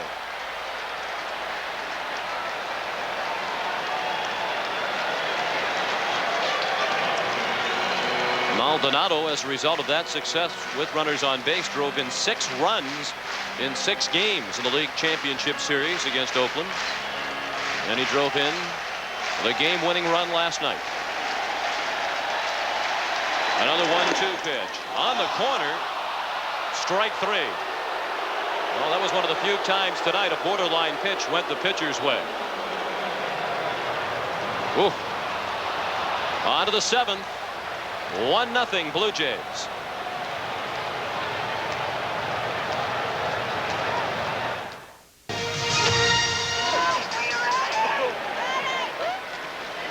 Seventh inning with Toronto leading 1-0 in Game 4 of the World Series. Jimmy Key's fastball missed to Terry Pendleton. John, you're right. This ball was outside, and Tommy Glavine and the Braves get a break that they will gladly accept. First time that home plate umpire Dan Morrison has wandered out of that strike zone and called a pitch a strike. And to his credit, he's been pretty consistent all night long, and that's really all the pitchers and hitters ask for, as long as you're consistent. But that time Maldonado called out on a pitch that was not a strike. Pendleton to left field, and Maldonado has room.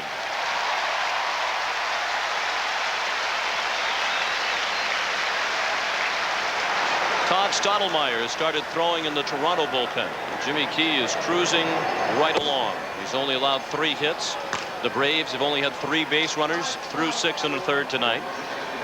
The Braves have combined 3 for 21 in this game, and they're now hitting 186 as a team in this World Series with only 2 extra base hits. That's how good your pitching is.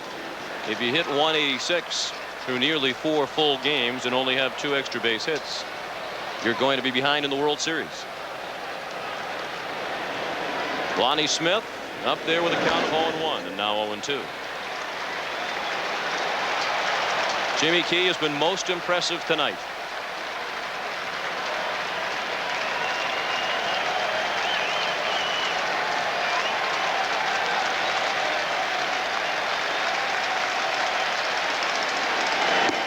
Blown away.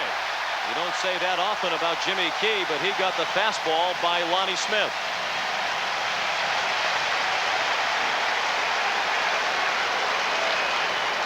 In last night's ball game, that remarkable catch by Devon White with Deion Sanders on at second base and Terry Pendleton on at first. Pendleton passes Sanders. He's out, and Sanders goes back to tag up. The throw to John Olerud over to Kelly Gruber, and what could have been and should have been a triple play was a double play initiated by a remarkable catch by Devon White. Some people even comparing it to Mays' catch in 1954, and Devon White, scary thing is he says, I've made better catches than that. There's Deion Sanders, who's not in the lineup tonight for Atlanta. Justice again sends it in the direction of Devon White. This one a much more routine play. Jimmy Key works another 1-2-3 inning. It's stretch time, but they're coming to their feet anyway for Jimmy Key.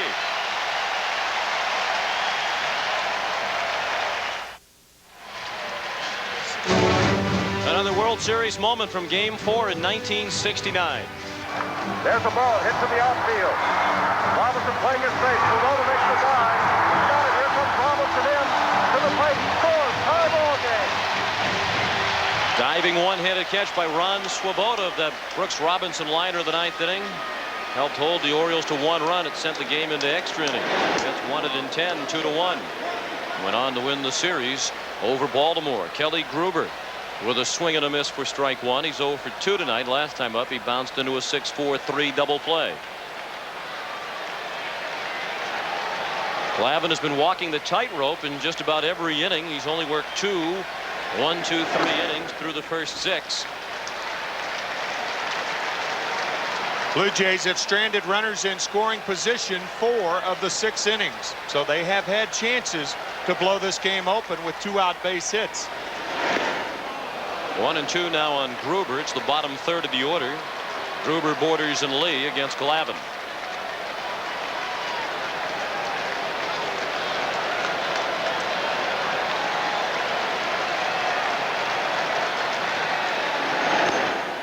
Two and 2.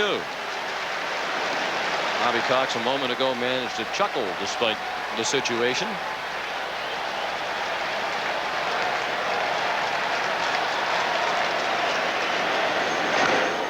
Breaking ball bounce foul. Still 2-2. Situations like these, chuckles come through clenched teeth.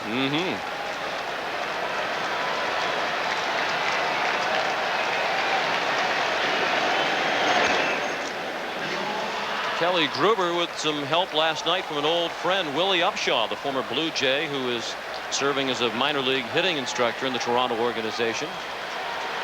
Kelly said he got a couple of pointers from Upshaw before the game last night, helped him relax at the plate, and he thought it contributed to his home run. Gruber has battled all the way to a count of 3-2 for Cito Gaston.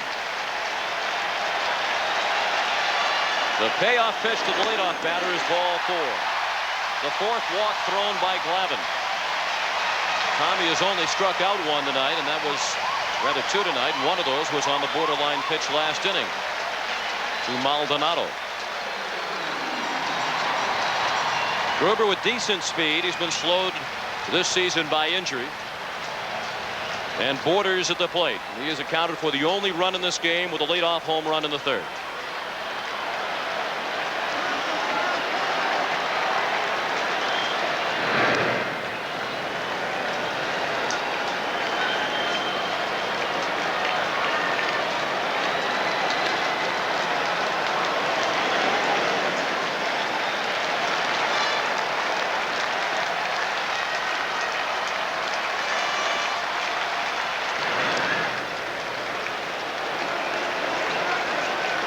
Pete Smith, the right-hander, up again.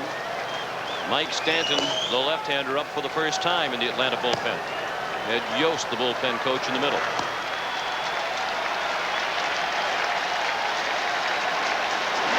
Borders bunts toward first, a foul ball.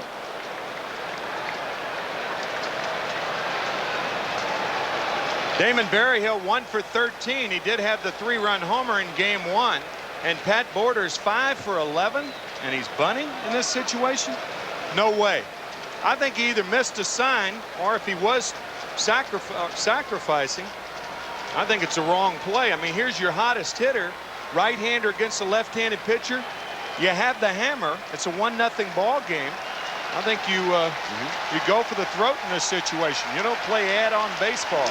And you have the number 9 hitter on deck in the ice-cold Manuel Lee, who's just 1 for 11 in the series with a 0 for 2 tonight. Devon White is in the hold, and he is 2 for 3 tonight. But coming into this game, he was ice-cold. 1 for 13. So he's 3 for 16, even though he is 2 for 3 tonight. But I think the odds are better if you swing away here. And, of course, you have to now with the count 0-2. Bottom of the 7th, 1-0 Toronto. The 0-2 pitch is just inside. Glavine has been uncharacteristically wild tonight. He's walked 4 in 6 innings plus 1 batter. He averaged fewer than 3 walks per 9 innings this year.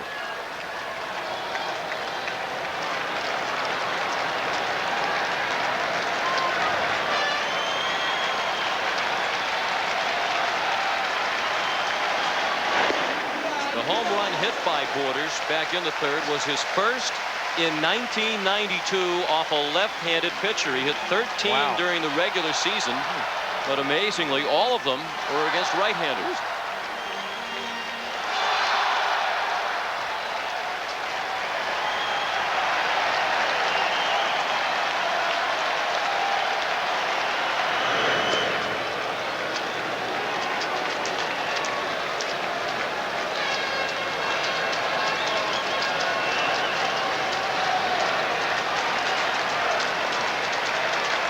Pat Borders, a native of Lake Wales, Florida, at the plate with Kelly Gruber at first base and nobody out. Nixon was playing in left center. He has to drift to right center to make the catch. 1 out, and Gruber is back to first.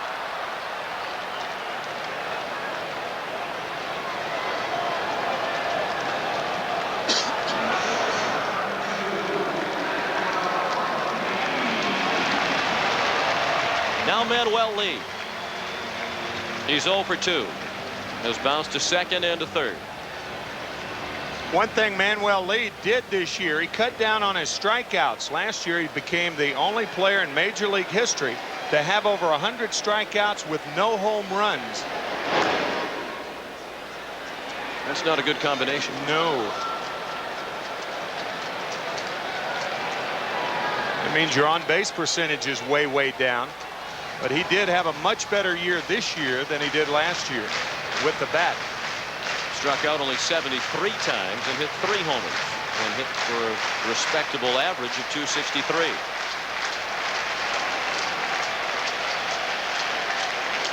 Gruber on the move. Lee taps it back to the mound. Glavine has to go to first.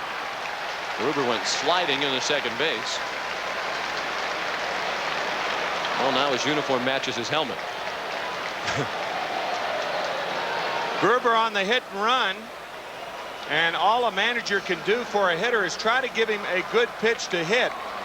And Manuel Lee doing his imitation of Bruce Lee as he chops down on the high fastball. But really, that's all you can do is pick a pitcher who's always around the plate. Glavine has been like that, but the pitch was a little up. But Manuel Lee, on making the out, does push Gruber to second base. So the Blue Jays have still another great chance to score as Glavine delivers to Devon White. Base hit left field. Gruber's being waved in. Gant with the throw to the plate. It is cut off. Throw to second. They have White in a rundown. The Blue Jays lead 2-0, and White is tagged out to end the inning. Gruber scores a big run on the third hit of the night by Devon White. This ball scooting through to the outfield, and Devon White shrewdly trying to go to second base, making Terry Pendleton cut the ball off.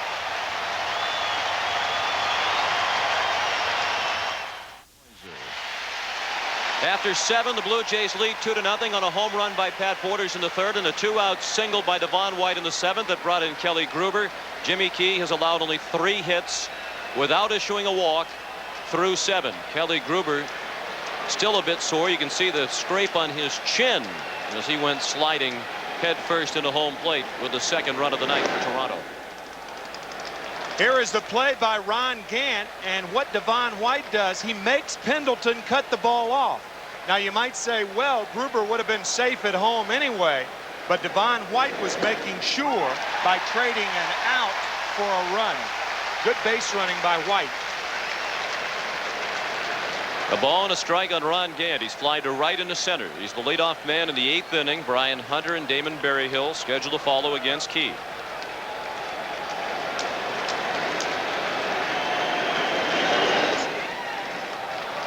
And should Key falter, Toronto is to the part of the ball game where its bullpen specializes.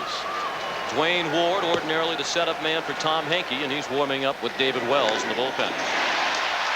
Gant got a piece of it. 2-2 the count.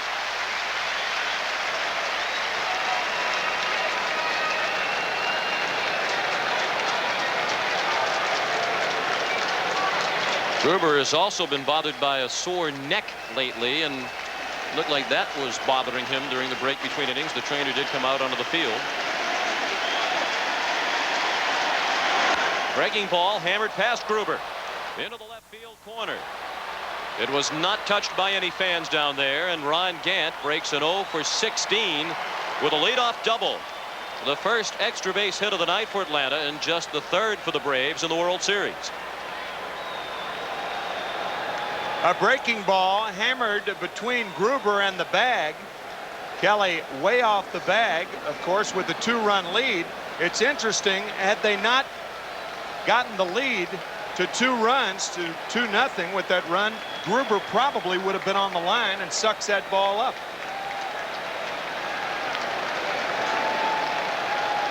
Our report from the field is that Kelly Gruber just had the wind knocked out of him, nothing more than that. He's close to the line now with Hunter at the plate. Hunter drops down a good bunt. Everybody is safe. Gruber was along the line and very deep at third.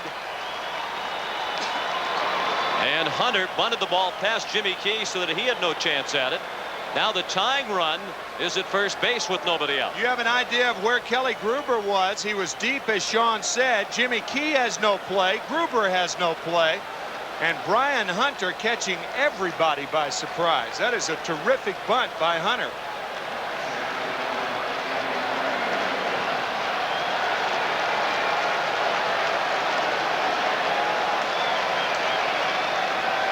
Jimmy Williams threw a slew of signs for Berryhill and the two runners. Berryhill has struck out and bounced back to the mound.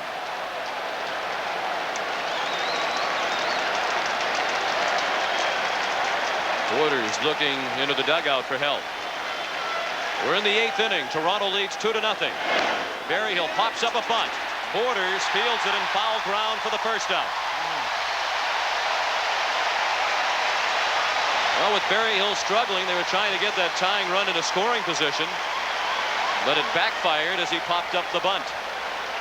I think the key word is struggling there. As a right-handed batter, Berryhill has not done well during the series. He elects to bunt, and the problem that Bobby Cox has, he can't pinch hit for Berryhill unless you want to go to a guy like Francisco Cabrera. If it's the 9th inning, that may be what he would have done. But it's the 8th inning, and they still need defense, but more than that, they need runs. Often, or more often than not, you do not play for a tie on the road. It's hard to tell whether Berryhill was bunting for a base hit or bunting just to push Hunter to second base. Lemke lances it off Key. Charged by Gruber. He throws to first in time to get Lemke. Gant scores from third with the first Atlanta run of the night. It's 2-1, and the tying run is in scoring position now with 2 outs as Brian Hunter moved up to second base. And what a play by Kelly Gruber. Great reactions. Watch the ball hammered off Key's right foot, it appeared. Yep, right off the right arm. Now watch Gruber barehand the ball to make the only play he could to get Lemke by a step. Boy, that is a terrific reaction by Kelly Gruber. As we mentioned last night, Cito Gaston thinks he might be the best defensive third baseman in all of Major League Baseball. He's played well in the field all year despite his season-long hitting problems. This will mark the end of the outing for Jimmy Key. The call has already been sent out for Dwayne Ward. Key, a longtime Blue Jay and one of their most popular players, and already they're on their feet for Jimmy Key as he gets ready to depart. We'll be back in just a moment. On tape moments ago, Jimmy Key departing to a roaring ovation here at the Skydome. He's been a member of the Blue Jays since 1984. Bypassed as a starter in the League Championship Series. Given a start here in the World Series when Cito Gaston decided to forego a 3-man rotation. Boy, did he make that look like a smart move. And his favorite big league manager ever, Bobby Cox, now the manager of the Braves. Dwayne Ward in there. He has won the 2 games that the Blue Jays have won in this series. The last 2 games, Ward has been the winning pitcher. Greeted by Otis Nixon. The first pitch, a fastball for a strike. With Nixon up there batting left-handed, and with a tying run at second base, the outfield is very shallow. Going to be very tough for Brian Hunter to score on a ball hit sharply at an outfielder. So if you're the runner at second, you have to cheat somewhere. So you have to get a better lead than you normally would. 2-1 Toronto in the 8th inning. The Braves have scored their first run of the night here in the 8th to knock Jimmy Key out. 1-1 the count on Nixon, who is 2 for 3 tonight. He came into the ball game 1 for 12 in the World Series. Dwayne Ward, a former Atlanta Brave.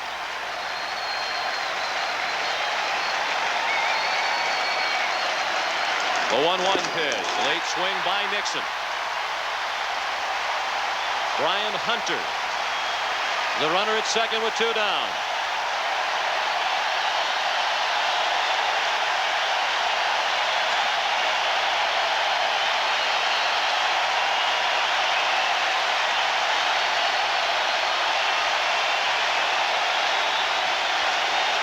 The 1-2 pitch by Ward, fouled away.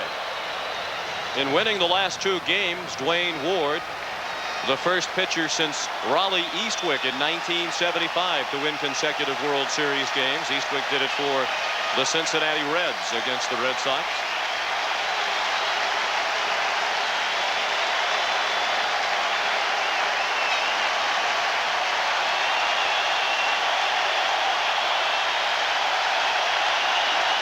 1-2 pitch. Fouled away. Took a moment for many in the house to realize that Nixon got a piece of that ball. And Brian Hunter, when Nixon made contact with the ball, Hunter was more than halfway to third base. With 2 outs and 2 strikes, the runner at second base on contact just takes off.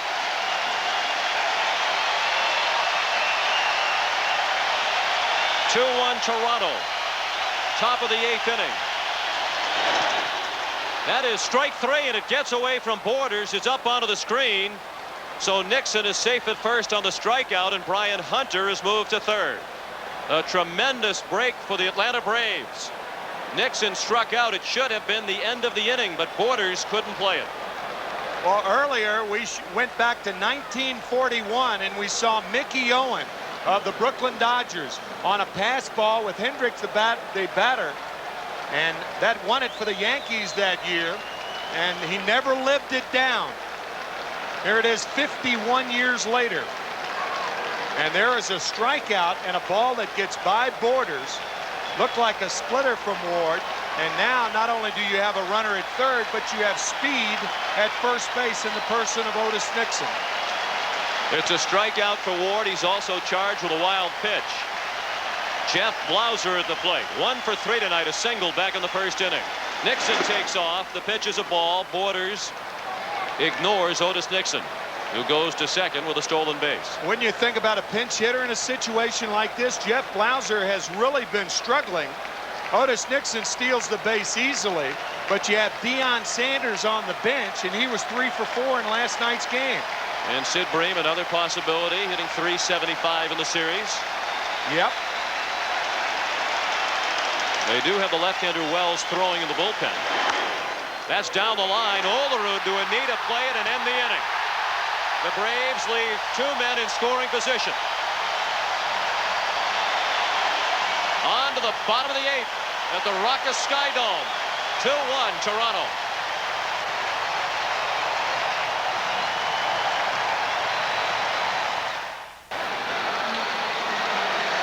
Well, as the Atlanta Braves have lost back-to-back heartbreakers in games 2 and 3, Bobby Cox has come under a lot of criticism and second-guessing, and he's going to have to answer that question you raised after this one, Tim, about the lack of a pinch hitter for Jeff Blauser. Against one of the toughest right-handed pitchers in the American League, Dwayne Ward. Roberto Alomar begins the Toronto 8th. Blue Jays leading 2-1. Alomar, Carter, and Winfield coming up against Glavine, who's gone all the way. You might say that, well, if you send up Sid Bream or Deion Sanders, then you're going to have David Wells in the game. Well, you're going to have a left-handed pitcher in there against whom left-handed hitters have hit .293 against, and you get Ward out of the game. I mean, he's your primary setup guy. I mean, would you trade David Wells for Dwayne Ward? I think any manager would say yes, especially with Jeff Blauser, 4 for 34 in postseason play. I tell you, I don't see how he could not use a pinch hitter in that situation. Deion Sanders still on the bench. Bream bypassed as well. They would have been the most logical pinch hitting candidates. Alomar threw the bat at the ball, and he lifts a lazy fly to right. 1 out in the 8th inning. At the conclusion of tonight's game, Tim and I will select the Chevrolet Most Valuable Player of the game. Chevrolet will donate $1,000 in the player's name to the Special Olympics.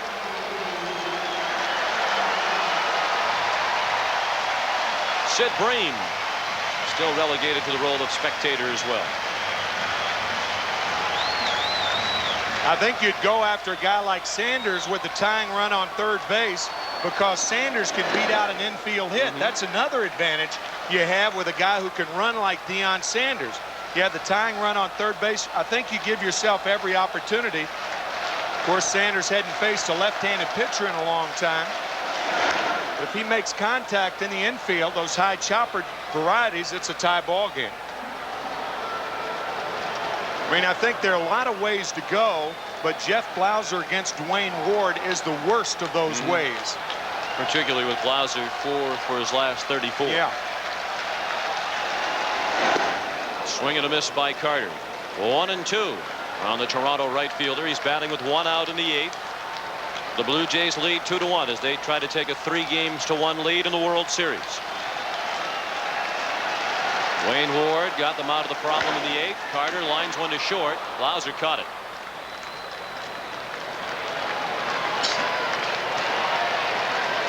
The Braves do have the heart of their order coming up in the top of the 9th. Batters 3, 4, and 5. Terry Pendleton, Lonnie Smith, and David Justice. Here's Dave Winfield 0 for 2 with a walk.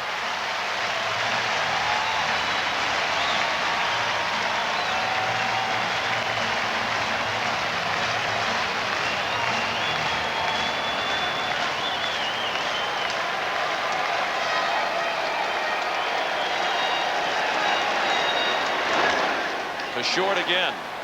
Blauser throws him out.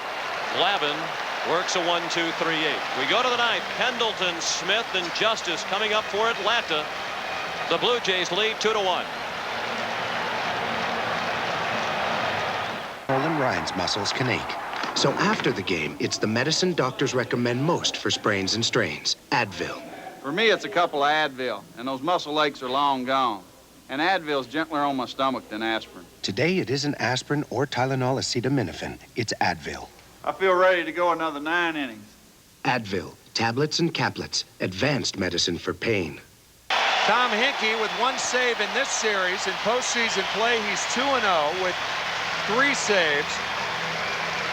He had 34 on the season. Dwayne Ward, whom he replaced, had 12. So 46 saves but between the Henke-Ward tandem this season for the Blue Jays. Henke on to protect a 1-run lead in the 9th inning. Facing batters 3, 4, and 5 for Atlanta. Pendleton, Smith, and Justice. Terry Pendleton 0 for 3 tonight. He's 3 for 15 in the World Series. The Blue Jays are guarding each line.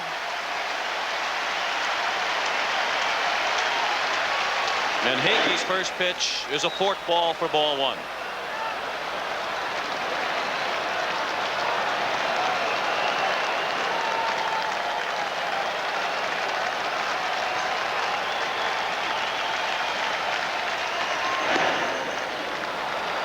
Terry Pendleton seeking some revenge. You may remember Sunday night's game after Deion Sanders and that terrific at bat had walked. Terry Pendleton made the last out against Tom Henke with the tying run on second base. Pendleton taking all the way on 2-0. It's 2-1.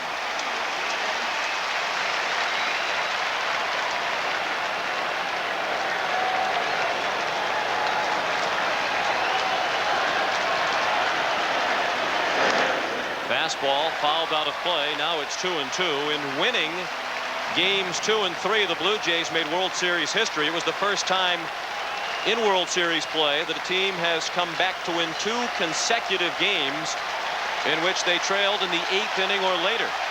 Now the Braves trying to turn the tables on the Blue Jays tonight.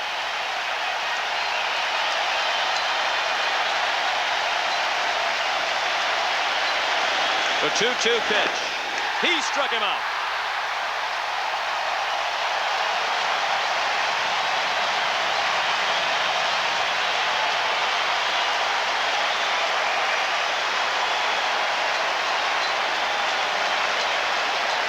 The splitter on the 2-2 count, that ball, the bottom falling out of it. And Terry Pendleton, who normally is tough to strike out, goes down the hands of a Henke sinker. That split finger fastball. Lonnie Smith. Ball 1 just missed. Smith is 0 for 3 with the strikeout by Pendleton. Batters 3, 4, and 5 in the Atlanta lineup tonight. A combined 0 for 10. Not a good-looking swing. He tried to check it but couldn't. I think Lonnie tried to lure Henke into thinking that he was going to take a strike. He took a very close pitch and now goes after a ball in the dirt. 1 out and the base is empty in the top of the 9th. Toronto leads 2-1.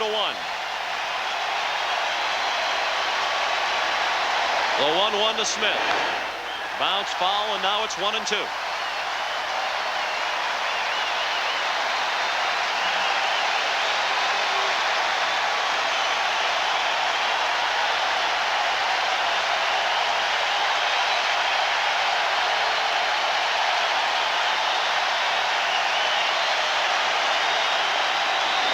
The 1-2 pitch.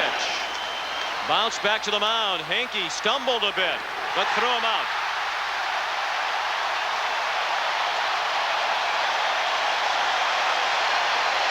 Two down in the ninth.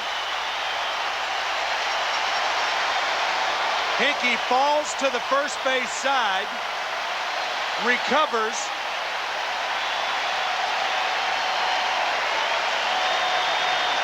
and throws out Smith. And the slide did not help to speed Lonnie Smith up on his trip toward first base. The Braves down to their final out in Game 4. David Justice is 0 for 3. Ball 1, low and away. They do have the shift on this time for Justice. And the outfield very, very deep to protect against the double. Joe Carter in right field near the track. Justice with a high fly ball, not very deep. Maldonado is there. The Blue Jays win, and they lead the World Series 3 games to 1.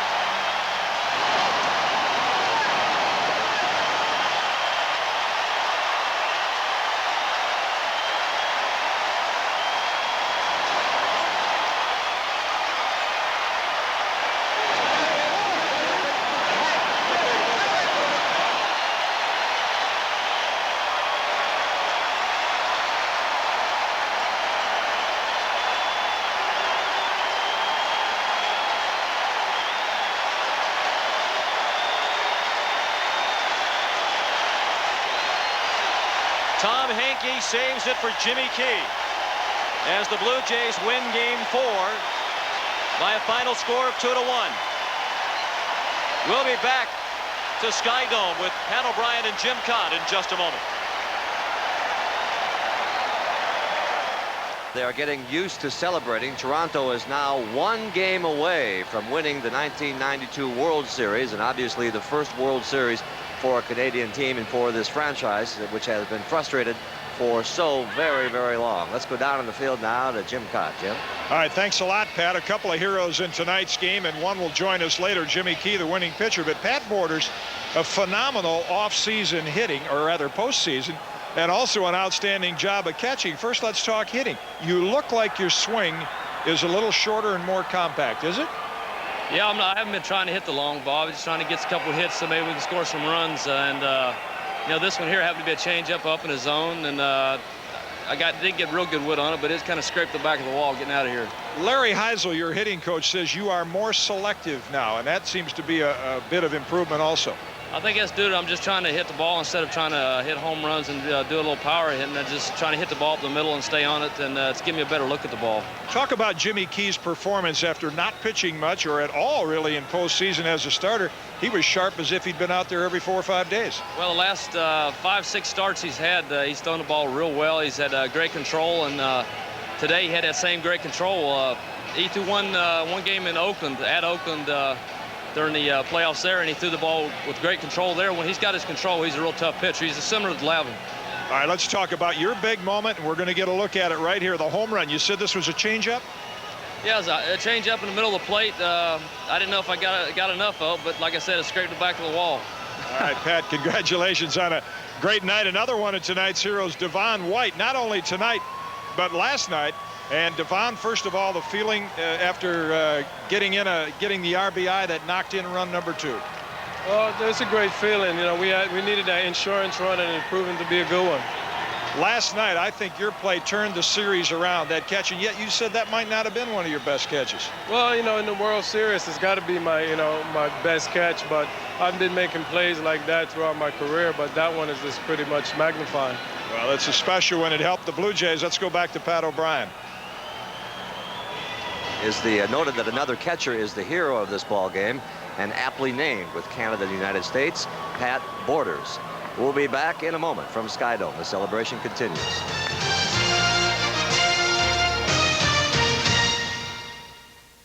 The debates are behind him, and he's hitting the campaign trail full steam ahead. We'll meet up with George Bush for an exclusive live interview tomorrow on CBS This Morning.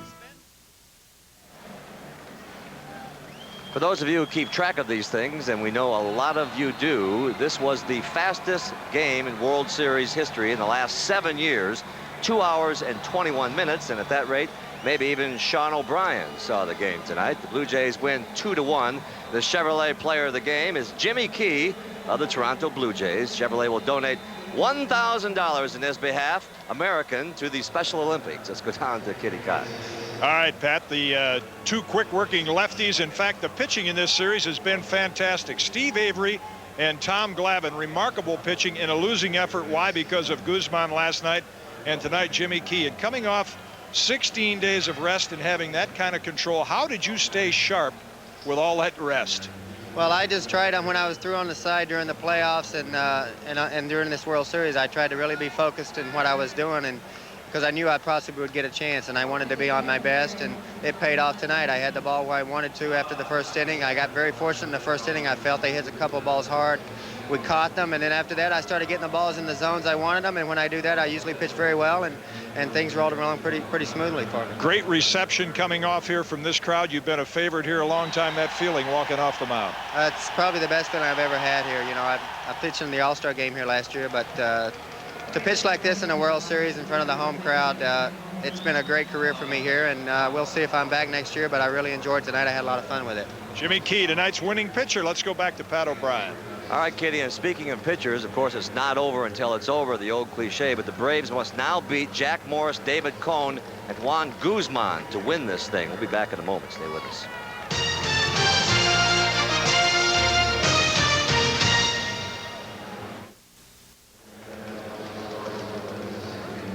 And once again, the final score of Game 4, Toronto 2 and Atlanta 1, and so Toronto takes a commanding 3-1 lead. The Blue Jays are 1 win away from a world championship, and we'll have Game 5 for you tomorrow night beginning at 8 o'clock Eastern time here on CBS. CBS Sports coverage of Game 4 of the 1992 World Series is brought to you by Sprint, not just another phone company. A River Runs Through It, a new film from Columbia Pictures. And by Mr. Goodwrench, the GM expert at participating GM dealerships. You've been watching the 1992 World Series here on CBS Sports. Perhaps this says it all for Toronto. Tough, hard work gets the job done. One more big night at the office. They are the world champs. We'll see you all tomorrow night, everybody.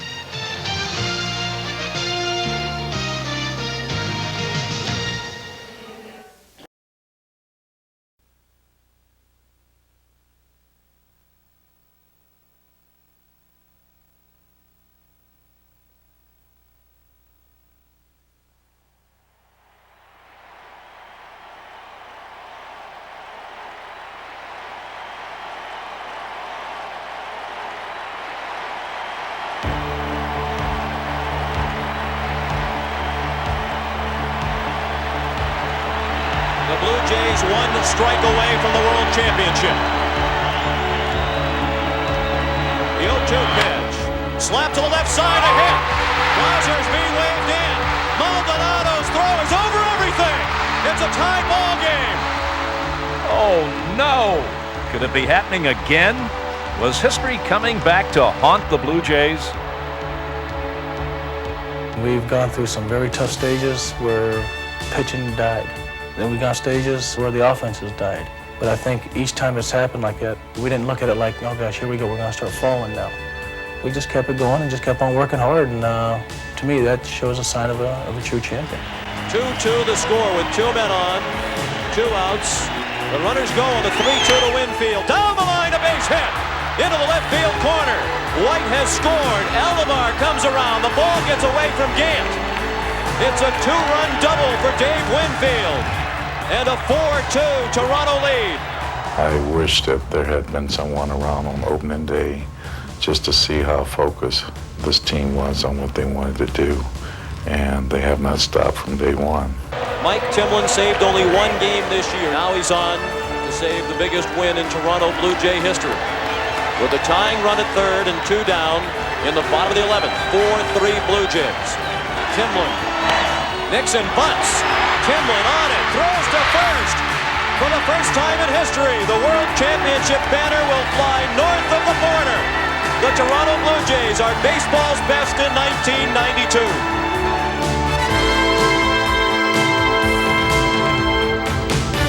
Oh, Canada, the story of the 1992 World Champion Blue Jays.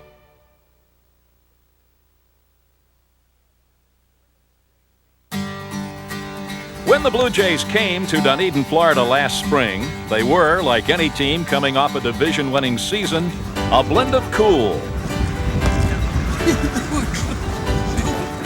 and confidence. Man in pain. And they had a lineup any team would envy. Roberto Alomar at second base and Joe Carter in right field made up the core. Then in the offseason came a couple of old pros. There was Dave Winfield, coming off an 86 RBI season with the Angels. And former Twin Jack Morris, the hero of the 91 World Series. I want to be a part of a winning situation, and I think that this team was as close as you can get without being there. And I think that myself and a guy like Jack Morris, just coming off a World Series championship, we have a lot to offer, a lot to add. I know there's a lot of talent over here. My hope is that we can all kind of blend together the way we did in Minnesota and a couple years over in Detroit and have that camaraderie that helps you have fun at the game. When you have fun at the game, winning seems to come easier. And winning was definitely on the Blue Jays' minds when the team headed north. Opening day in Detroit. Right off the bat, the veteran newcomers took charge. Dave Winfield smacked 3 hits, and one-time Tiger Jack Morris cruised against his former team. Morris got plenty of support. Pat Borders doing his best to help the cause. To right field and deep, back to the wall and gone. It's 2-0 Toronto. It was 4-2 Toronto in the bottom of the 9th when Morris finished them off. Fryman ground ball Gruber. This should do it. And Oru digs it out, and Jack Morris has his first win as a Toronto Blue Jay. Jack did exactly what it took to get us off to a great start, and we end up, sweeping those 3 games and come back here and sweeping Baltimore. So, he got us off to that great start. He kind of set the tone for the whole season.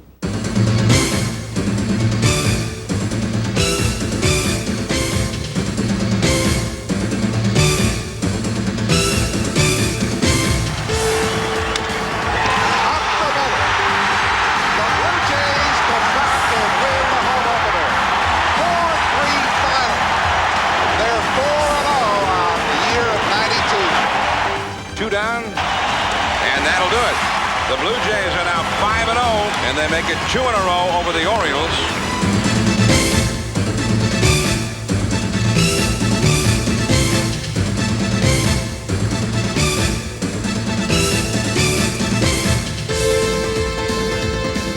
I think he wants the big one. No, breaking ball, strike 3, got it. Now the Blue Jays have won a club record 6 straight to start their season, as they sweep the Orioles, a 3-game series here at the Skydome. What a start. 6 straight wins, an April record of 16-7, and 2 games in front.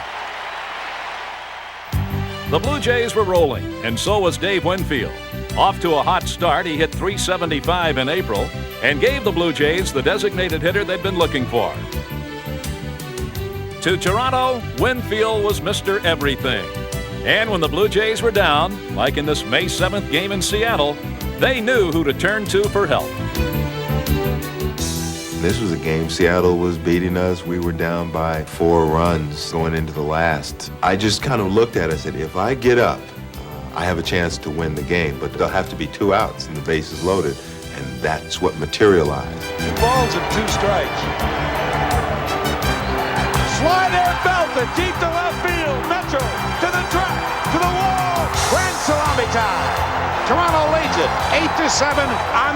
Unbelievable. I think it was the 10th Grand Slam I've hit in my career. Other people have hit more, but it was a real significant one. And to be able to come back from that deficit, that was one of the games during the course of the year that the guys felt that we can come back at any time and win. With that kind of confidence, the Blue Jays felt they were never behind the 8 ball. And at the end of May, they showed why, pulling out 5 straight wins in their last at-bat. We have a scoreless tie here in the bottom of the 8th inning. Alomar gave this a charge to left field. It's way back and gone. Home run, Roberto Alomar. Alomar gets it. Jays lead 1-0. Here is Lance Johnson. He pops it up for Gruber on the warning track, makes the catch, and there's the ball game. The Blue Jays win it 3-0. The winning run is at second base with 2 down here in the 11th inning. The 2-2 pitch to Kent. Line drive to left. Moving over Abner, running. It's over his head. It goes to the wall, and Gruber scores to win it 2-1. 2-2 tie. Bottom of the 9th, 2 out. Gruber at second and Olerud at first.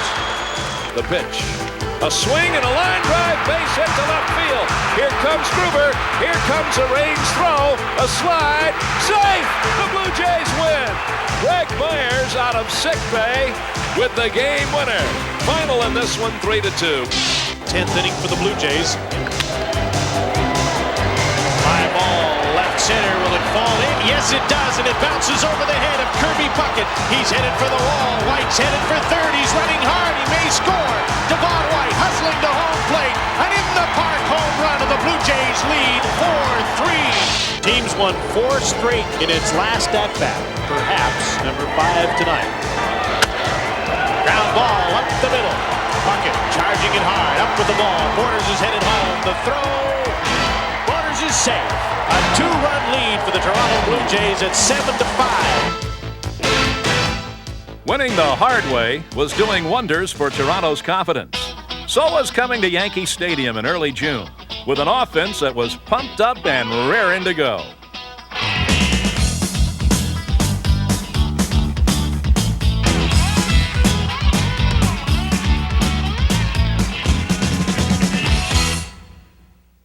Everyone got in on the act in blowing away the Yankees in Game 1. But the next night belonged to the strongman, Candy Maldonado, who produced a rare Yankee Stadium treat. It was Team Larry pitching. It was fastball all over the plate. And adios. Hit way up in the air to center. Roberto Kelly is going back, and it's gone. Home run, Candy Maldonado. That's a long shot to center. It felt great because I knew it was a bomb. After he found out that I had never been up in that black area, I'd been upper deck, getting way back in other places, but never into that black area, the black hole in center field, and it took a monstrous shot to do it. He gives us one of these numbers about his biceps, and takes a strong man to get up there. The Candyman became only the 6th player to reach the center field bleachers at Yankee Stadium. He was also becoming a busier left fielder, what with rookie Derek Bell on the sidelines. I had told him that Derek was probably going to play most of the time, and I'd get him in there when I could. And I think he was a little bit worried about not performing. And of course, Derek was out a month, so it gave Candy time enough to pull himself together and get himself together. And it turned out pretty good for us. So did playing the Yankees. Toronto swept them. And then on June 11th, came home 1 game in front of the pack. They had to face the Red Sox and their redoubtable Roger Clemens. And that was hardly a pleasing prospect. That was a pretty big game for us because we hadn't beaten Clemens too many times, and he comes in here, I believe it was the first game that we had played them, and it was a 4-game series, and Boston was looking to make up some ground because they were, kind of reeling at the time. Once Joe Carter dropped this bomb on Clemens in the 3rd inning, Boston would be reeling even more. 3-1 pitch and high in the air. This one's way back and gone. Home run, Joe Carter. Carter's blast put Toronto up 2-0 and led the way as the Blue Jays jumped all over Clemens. Not once, not twice, but 3 times in all. Finally, Winfield's 8th inning homer put a 4-0 lead into the hands of Toronto ace Jack Morris, who outpitched Clemens with a brilliant 4-hitter.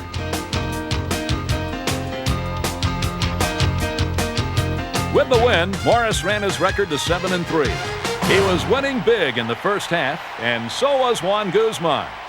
At 25, he was fast becoming one of the league's dominating pitchers, winning 11 of his first 13 decisions. When this season started off, the 2 guys that really were carrying the load were really Juan Guzman and Jack Morris. We have a very talented staff. Juan Guzman has done a remarkable job again this year. We didn't think at the end of last season that Juan was certainly a flash in the pan. He was a guy that all of a sudden he found his release point.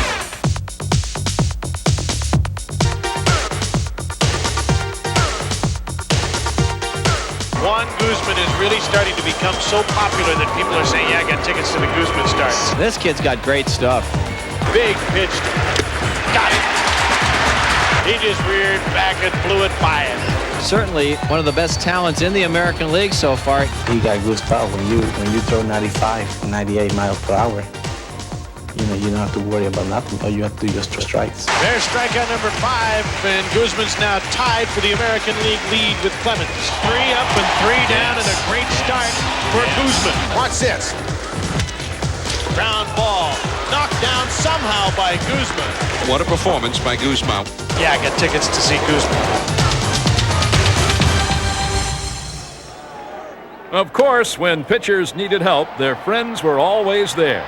Indeed, the Jays had the earmarks of a champion. Pitching and defense. 1 and 1 equal 2 in a big, big way. I mean, as far as the plays behind you, I mean, those come every night. I mean, it doesn't matter, you go from a catcher. Pat Borders making, some great stops and, balls in the dirt to Joe. Devon shaking some down. Candy or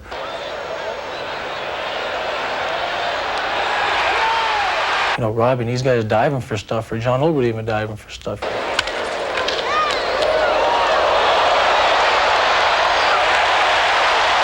I mean, the plays are endless with this team because you got such a talented team out there.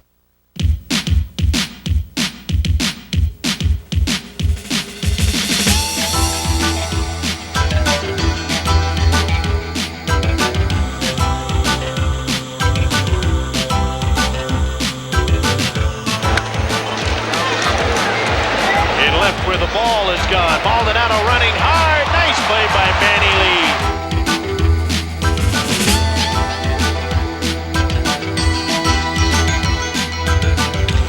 Hot smash right to the shortstop Lee. Oh my, what a double play. Gruber flags it brilliantly and throws him out.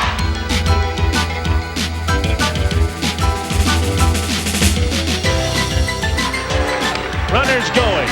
Ground ball, Alomar shovels for 1, back to first. What a double play. Well hit. Devon White going way back and backhands it. Oh, great play by Devon White. Defense came to the rescue in this Canada Day game against Texas. With the score tied in the 10th and the bases loaded, Dwayne Ward delivered. Palmero ready, and Ward with the 2-1 pitch. Line toward the gap in left center field. Bell in a hurry, and he runs it down. Great running catch by Derek Bell. The Rangers leave the bases full in the 10th inning, do not score. Greg Myers made him pay in the last of the 10th. He wants him to bunt. No bunt here. Drive to the gap and gonna go to the wall. Derek Bell being waved around third, and the Blue Jays win it. What a way to jumpstart July. An extra inning victory at home and 7 more wins in a row. Toronto's longest winning streak in 5 years. And that's the ball game. Tom Henke gets to save number 200. Up the middle, base hit. Ducey's around third. The Blue Jays win the ball game. Back to the 2-2 battle with his hitter. Devon White tracking back, makes the catch, a complete game, shutout for Jimmy Key. There goes Alomar. Hit into left field, base hit from Maldonado, and the Blue Jays win the ball game.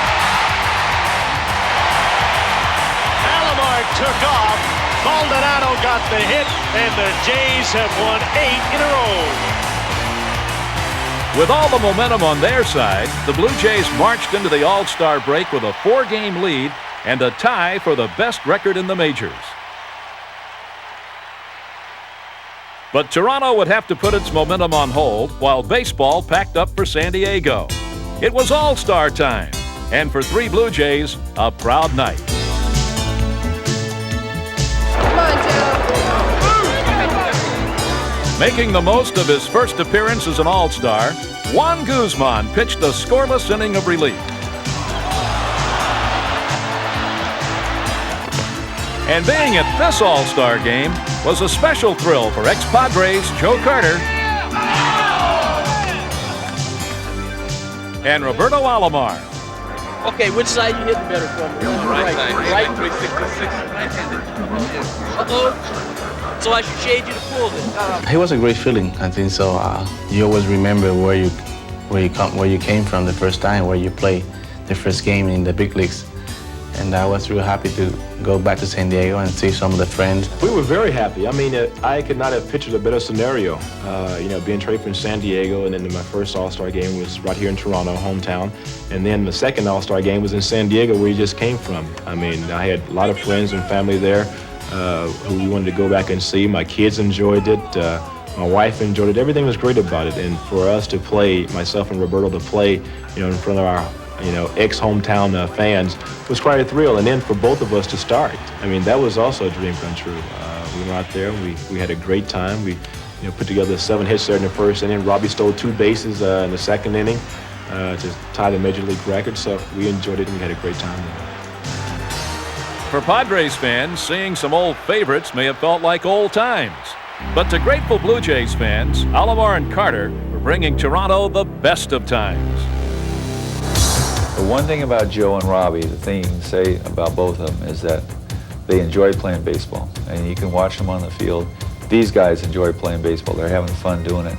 Unfortunately, sometimes in a particular occupation, people don't all the time enjoy their occupation, but they do. And I think that rubs off on the other players, and the fans, I think, recognize right away that these guys have fun playing baseball.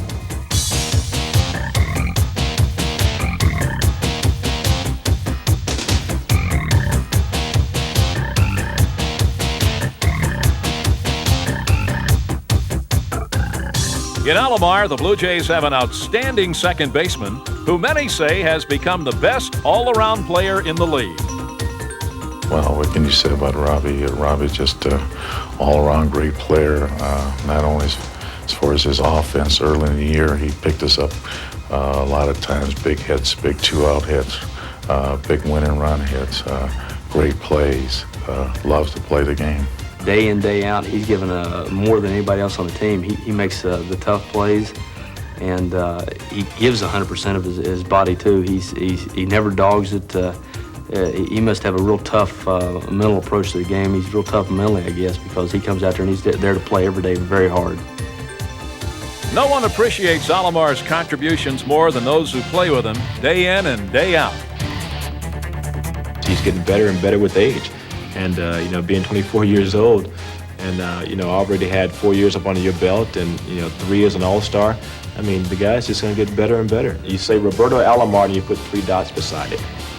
For infinity. He just keeps going on and on.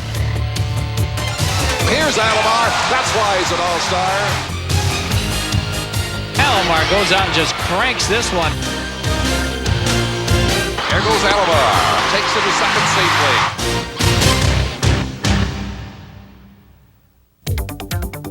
Put 3 dots beside Joe Carter, and you get a player of unlimited talents, and one who loves to play the game. But if anyone thought having fun and playing hard don't mix, consider Carter's 30 home runs and 100 RBIs, year in and year out. You want steady? You talk about Joe Carter. You want 100 RBIs? You want 25, 30 home runs? That's no easy task year after year. Whether someone's hitting behind him or in front of him or not, he'll get it done. As the big 3 and 4 hitters in the lineup, Carter and Winfield see a little bit of one in the other. When I looked at him from a distance before I knew him that well, he reminded me, if I can say, a lot of me. Just his style on the field. We both played the same positions. We kind of reacted to the ball, offensively or defensively, in the same way. I do see a lot of myself in him and the things that we do. We both try to go out there, we stay healthy, we keep ourselves in good shape. We go out there, we play the game hard, we have fun doing what we do. It's not like a job to us. It's like, like little kids at Christmas time, with some brand new toys. Every day we're out there, the fun, the excitement, trying to get the fans pumped up, trying to get our players pumped up, the teammates. We try to lead by example and not just by word of mouth. Make no mistake about it, in the case of Joe Carter, he leads the Blue Jays every which way.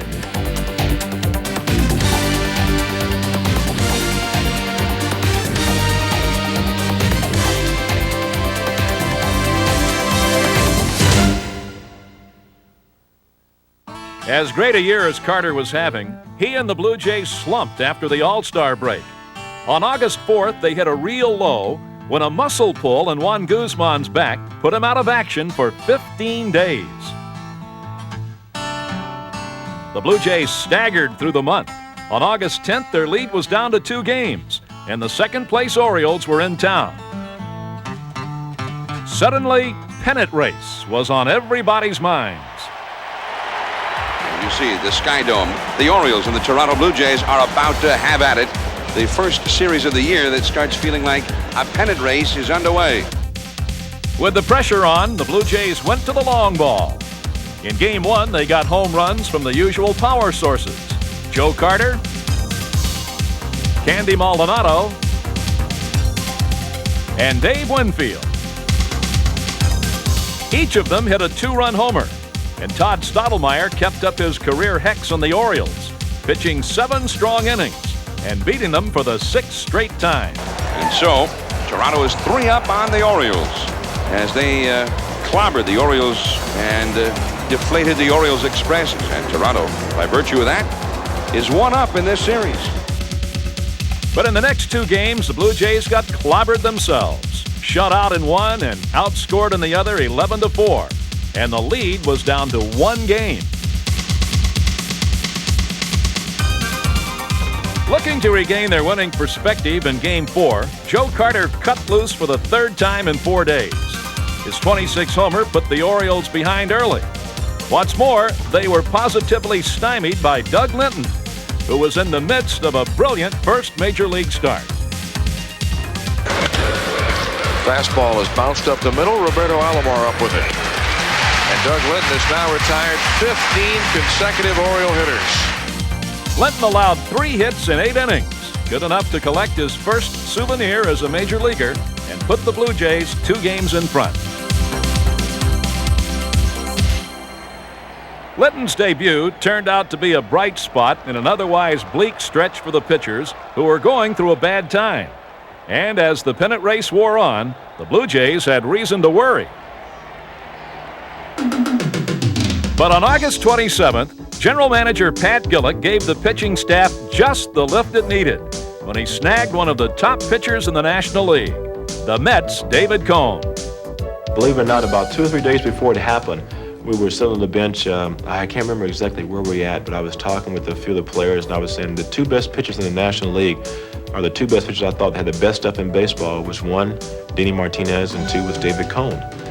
And I didn't think anything else about it. And when I came to the ballpark, I came a little bit early that day, and one of the guys down up on the tunnel He said, did I hear about the trade? I go, no, what trade? He said, we just acquired David Cone. And I went, who?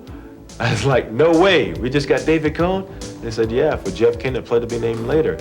And from that moment on, it's like I walked up the steps and I didn't even remember touching the steps.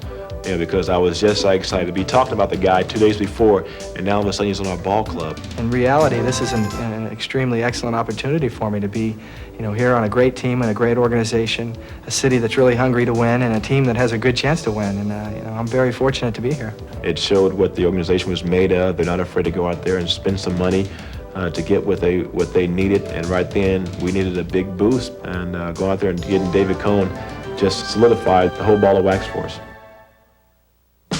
Cone spent his first night as a Blue Jay sitting in the dugout, watching the team try to snap out of its slump. But there was nothing the Coneheads or anybody else could do against Robin Yount and the still-pressing Milwaukee Brewers, who were about to take on Jimmy Key. All the indications are in for a low-scoring ball game tonight. You got Jimmy Key, so Jimmy is the key for the Blue Jays tonight, and Cone may be the savior when he gets his first start tomorrow. But the Brewers had something entirely different in mind for this particular night, one the Blue Jays would just as soon forget. Base hit number 23, number 24, that was number 25. This is really painful, folks. 27 hits. Make it 28. That's the 29th hit. Make it 30 hits. That is the American League record. All time here tonight. 31 hits by one team in one game. 31 hits are the record the Jays would like to forget, but it'll stand forever. They lose 22-2. It's in the books. You come back out tomorrow afternoon and see what David Cone can do against the Milwaukee Brewers. But getting his feet wet as a Blue Jay was more like a drowning. Cone walked 7 and allowed 7 stolen bases.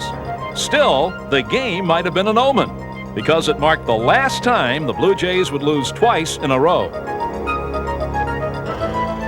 By the time the Brewers left town, the Blue Jays' lead over Baltimore was down to a game and a half.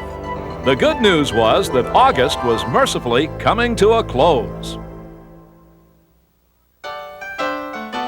But August might have gone a lot worse were it not for Jack Morris's 5-1 record.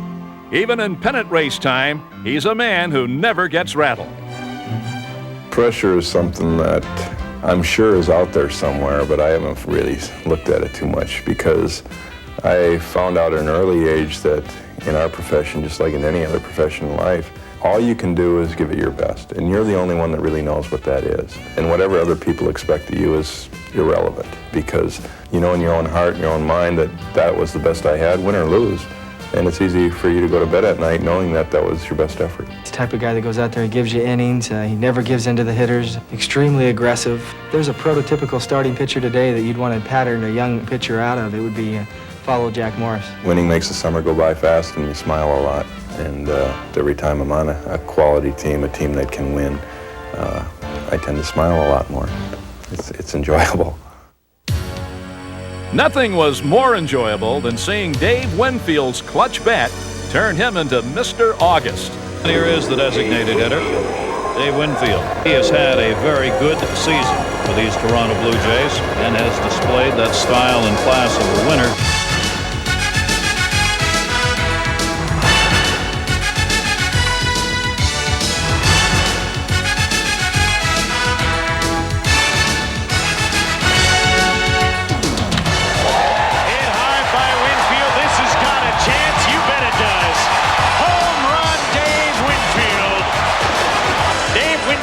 Picked up 3 RBIs on the 3-run home run, and he's set a Blue Jay club record with 32 runs batted in the month of August. We needed someone to emerge and make some things happen. We didn't play good baseball in August, and without the runs driven in, I don't know what position we would have been in today, but it was a significant month and one of my better RBI months. His numbers aside, Winfield was a true leader in Toronto, guiding the fans with whom he had a symbiotic relationship and the players. He's really not 40 years old. You know, it's just an age factor. But right now, he probably feels about 28, 29 years old and feel that he can play another 4 or 5 years. When Winfield wanted the fans at Skydome to make more noise, they were only too happy to oblige. Late in the year, I noted, in fact, I didn't know it was going to be an article that I headlined. I thought I was commenting for someone else's story, that the fans, if this club is to go far beyond where they've ever gone before, that it would be very good if they would make their presence known and make it a little uncomfortable on the opposition. I said they need to get more involved. And I did in a very positive way, and people understood it, and there has been a lot of positive response.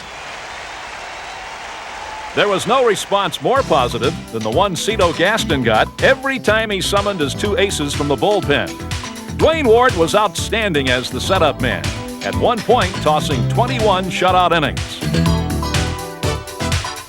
And like clockwork, when Ward was through, on came Tom Henke. Between them, 10 wins and 46 saves. And from July 24th on, not one blown save. While the bullpen was cooking, Toronto was having a September to remember. For starters, Kelly Gruber found a way to get back into the good graces of Blue Jay fans. They're really getting on Mr. Gruber. He wants to show them. You know he'd love to belt one right here. Line drive, left field. Back goes Tim Raines. Back to the track. Grand slam. Home run. That'll show him. In a series against the Twins, Joe Carter reached a pair of familiar jackpot totals. In the first game, he became a 4-time 30-home run man. And in the next game, hit this total for the 6th time. Drives out into center field. Here comes Kirby. Can't get to it. 1 run will score. RBI number 100 for Carter. Year after year, 100 or more for this man. He's done it again. John Olerud would end up with 16 homers, but none was bigger than this 10th inning shot. And John Olerud comes to the plate with a winning run aboard. He's hit 4 home runs against the Indians this year, 6 in his career. Swings at the first pitch, high fly ball, way back and gone. Home run, John Olerud. The Blue Jays win it 7-5. The 15th home run of the season for John Olerud. But as well as the Blue Jays were playing in September, they were having trouble figuring out how to shake their Eastern Division rivals, the Orioles, who'd been dogging them all season long with great defense. There goes Curtis. Line drive to third. Gomez steps on the bag. Throws to first. A triple play. 1 ball, no strikes. A line drive. Cal Ripken has it. The Orioles win. On September 22nd, with the Orioles 4.5 games back, the 2 teams met for a critical 3-game series in Baltimore. The Blue Jays were greeted by a rainstorm that held up the start of the game. But determined not to get swept, they opened up their own deluge in the first inning. A 2-hour and 42-minute delay before the start of this game, underway at about 10:15 Eastern Time. Devon White steps in, the leadoff man for the Blue Jays, and finally this game is about to begin. High fly ball right field. Way back, and it's off the top of the wall and gone. It's a home run for Devon White. A leadoff home run, and the Jays are up 1-0. His mates gave Todd Stottlemyre 3 more runs to work with. And although the Orioles turned it into a squeaker, the Blue Jays held on to win. After losing the next night, the old veteran Dave Winfield took matters into his own hands in the first inning. 3-1, hammered by Winfield. That's back, way back, no doubt about it. Gone. Home run, Dave Winfield. That drives in 100 and 101 for Dave Winfield. First time a 40-year-old big leaguer has done that. Winfield's 3 hits and 4 RBIs pretty much knocked the Orioles out at last. Nice snag by John Olerud, and that's the ball game. The Blue Jays have defeated the Orioles 8-2 and stay 3.5 up on that team from Milwaukee that refuses to lose. That team from Milwaukee had been quietly and persistently coming on. And in September, there was no stopping the Brewers. They were in the midst of winning 20 of 27 games, and it seemed as if everything was going their way. High pop fly in the infield. Seitzer has the easier play, but Nielsen wants it. He dropped it, and Seitzer caught it. The Brewers were catching everything, but so far, they hadn't yet caught Toronto. Meanwhile, strange things were happening to the Blue Jays and Jack Morris, who wouldn't let a downpour in Yankee Stadium wipe out their 9-0 lead. And so in the 5th inning, went to their hurry-up offense to make the game official. There's one swing. To be very quickly followed by another. Strike 2, 1 and 2.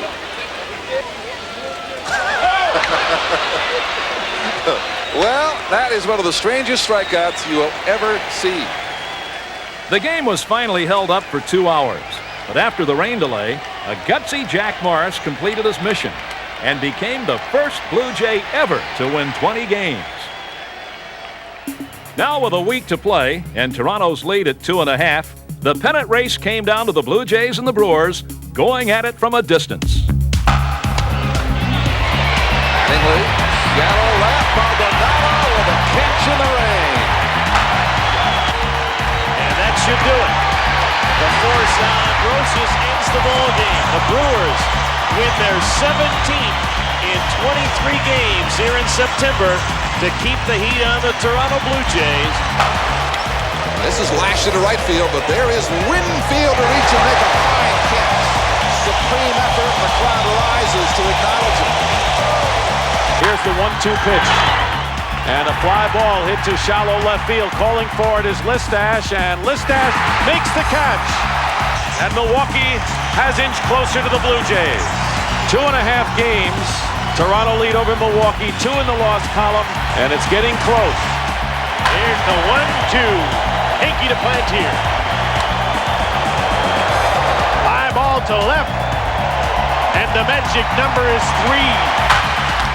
Line drive into left field. Vaughn makes the catch. The ball game is over, and the Brewers win it. They're 2 games out with 3 to play, and we go to Oakland still in it. While Milwaukee was in Oakland, the Blue Jays were home against their old rivals, the Detroit Tigers. Though Toronto was closing in, the Tigers were not going to make this easy. They scored off Jack Morris in the first, but the Jays came back and back and back. Looking and saying goodbye is near. A 2-run homer for Roberto Alomar. 2-1 Toronto. And hit it well right here. And Netherland leaves the yard. 4-1 for Toronto. That's launched, and you can kiss it goodbye. The 3rd home run of the night. The Jays are bombing Gullickson. 5-1. Unfortunately, Cito wasn't laughing long. Both teams kept scoring, and going into the 8th, Toronto had a precarious 1-run lead. So on came Ward for his usual 1 inning of perfection. Then Henke to wrap it up. Got it! The Jays are good for at least a share of the AL East. The magic number is 1, and now that may well be in the hands of the Oakland Athletics. With Milwaukee's game against the A's just getting underway out west, the Blue Jays had an anxious night ahead, watching first from the locker room. Breaking ball away, and it is 2 balls and 2 strikes. 1-1. Yeah. 2nd inning. Then from a local Toronto restaurant. Pitch to Wilson in the air, center field. Robin out, broke late, comes on. It was obvious the Blue Jays were not going to clinch tonight, not with the Brewers hanging tough. Swing and a miss, and Phil Garner's Milwaukee Brewers remain alive 5 in the American League East.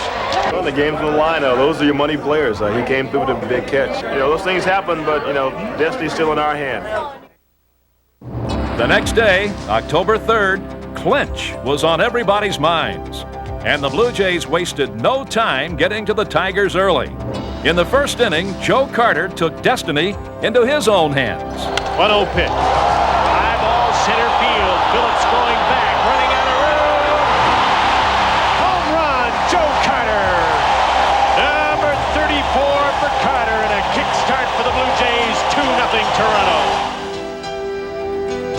Pitching a nearly perfect 8 innings in which he gave up 1 hit, Juan Guzman wasn't about to let Detroit spoil Toronto's fun.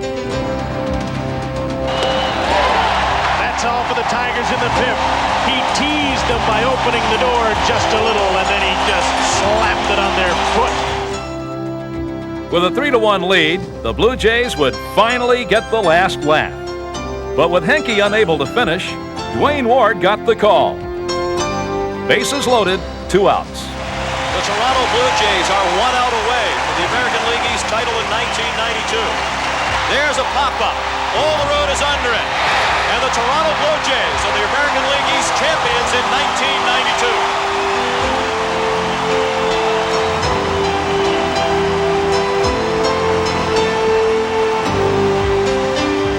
1992. For the Blue Jays, their 4th division title in 7 years. And 2 more clinches to go.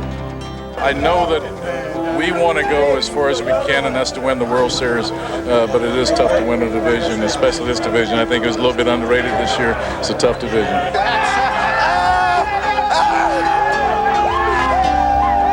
I'm a little reserved right now because I know that our job is not finished. We set out at the season, beginning of the season, to do 3 things, and we've accomplished 1 of them. We have 2 more to go, and bring on Oakland because we're playing good baseball right now, and we feel very confident. But first, the Blue Jays wanted to thank their fans. Once again, over 4 million. Only this was no ordinary Fan Appreciation Day. Not when Derek Bell was jolted out of the dugout by a teammate's prank that shocked the daylights out of him. Joe Carter are giving away Derek Bell's Jeep. The winning ticket number is section 123, row 7, seat 1. Congratulations. Crowd getting a large laugh at the expense of Derek Bell here this afternoon. Out came this vehicle. Now here's Derek Bell. He recognizes the vehicle. That's mine. And Carter and Winfield are inside. And on Fan Appreciation Day, they drew a seat. Derek, his mouth open in disbelief. And they gave his vehicle away. It turned out all right. Bell survived the shock and got his car back. As for the Blue Jays and their fans, they had a good laugh before getting down to the business of taking on the Oakland A's. Skydome, the site of Game 1 of the 1992 American League Championship Series, which right now is about 40 minutes away. A first pitch at 8:26 tonight. It'll be Jack Morris, the ace of the Blue Jays staff, going up against Dave Stewart, a man who has never lost in the playoffs.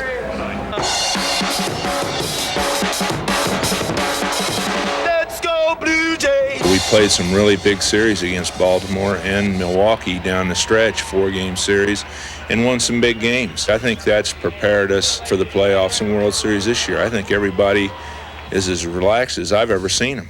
We're going out there, we're focused, we know what we need to do to win, and we just have to go out and execute. The big story and the compelling story really is the quest of the Toronto Blue Jays. Anything short of the World Series here will not be satisfying, but good news for the Toronto Blue Jay fans. I think they have by far their strongest team and their best chance to get to the World Series. And Jack Morris, has he ever been here before? And a breaking ball hit deep to right field. I regret a couple poor pitches. Bottom line is they won. So the A's won, and now the pressure is on the shoulders of the Blue Jays. David Cone, who was acquired from the Mets on August 28th for the express purpose of pitching them into the World Series, and this is the game that they got him to pitch and to win.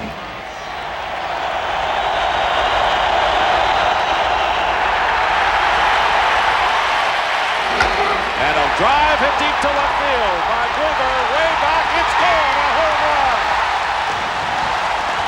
And the Jays lead it 2-0. He is a hero, too. He's getting dogged all year. And now he's a hero. Toronto is getting contributions from the entire batting order, at least through the first 7 innings of the 3rd game of the series, something, as we said, they didn't get last year. Trying to get one here to give the Jays an insurance run, and it's passed. Mark McGuire down the right field line. Olerud will score, and they're going to wave in Borders and Manny Lee on at 3rd with a triple. You need night guys to win a series, and that's what we're trying to do. Today, Manuel Lee, Candy Maldonado, and 2 nights before was Kelly Gruber. So we're putting the pressure on them because we're still ahead. So we'll see what happens tomorrow. So if he gets hit, you ain't got to worry about it. You trust the chef. That's who you trust. The Blue Jays have not rallied to come from behind many times this year, and the A's have also protected leads extremely well. Runner at 3rd base. Alomar represents the tying run at the plate. And a drive hit to right field. Sierra going back, looking up, and this game is tied. Roberto Alomar, with his 2nd home run in as many days, has tied the game. The key hit obviously was Robbie's home run, but the rally in the inning before that, and I think Eckersley's little league gesture to us really inspired the boys. You know, he wheeled and swore and looked at us and all that crap that you do when you're a little league kid, and it came back to haunt him today, and we couldn't be happier. Playing against the A's at home and coming from behind like that against their best, you know, it really is special. You know, it gives us some hope that, you know, we're very close to the goal that we want to accomplish. Come on. Do it, all right? Today. Good luck, baby. You're in TV now, huh? No, that's not rolling. Te bendiga. Prende la vela. Señor me los bendiga, los dos. A ver si hoy. A ver si hoy, pues. Me tienen a mí de carga bate, papá Alfredo, me cago en 10. The Blue Jays are a team on a mission tonight because the Blue Jays are just that one elusive step away from going to their very first World Series. They lead the Oakland Athletics by a 3-2 margin. A victory today will put them into the World Series against either the Atlanta Braves or the Pittsburgh Pirates.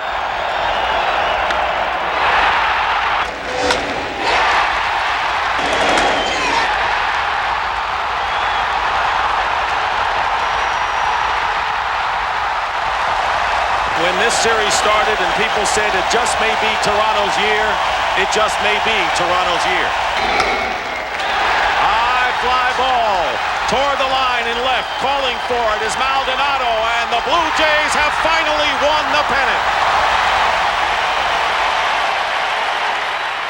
We always had the confidence we were going to win it. You're not going to boast. You're not going to talk stuff. You're not going to, give them something to pin up in their locker room. We just wanted to go out there professionally and go after them every day. This has been a goal of the whole country, like you said. Everybody's rallied around us. We can all relish this thing together, and that's the way it should be. We had 3 goals in mind. 1 was to win the division, 2 was to win the LCS, and now the 3rd was to win the World Series. We've accomplished 2 of those, and we've still got 1 more thing to accomplish. The dream was coming true. The Blue Jays were going to the World Series.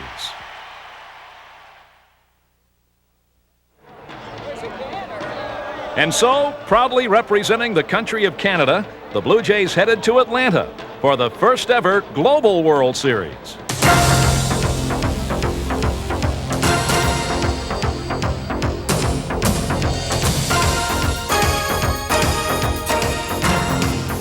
Tom Glavine opened the series with a 4-hitter.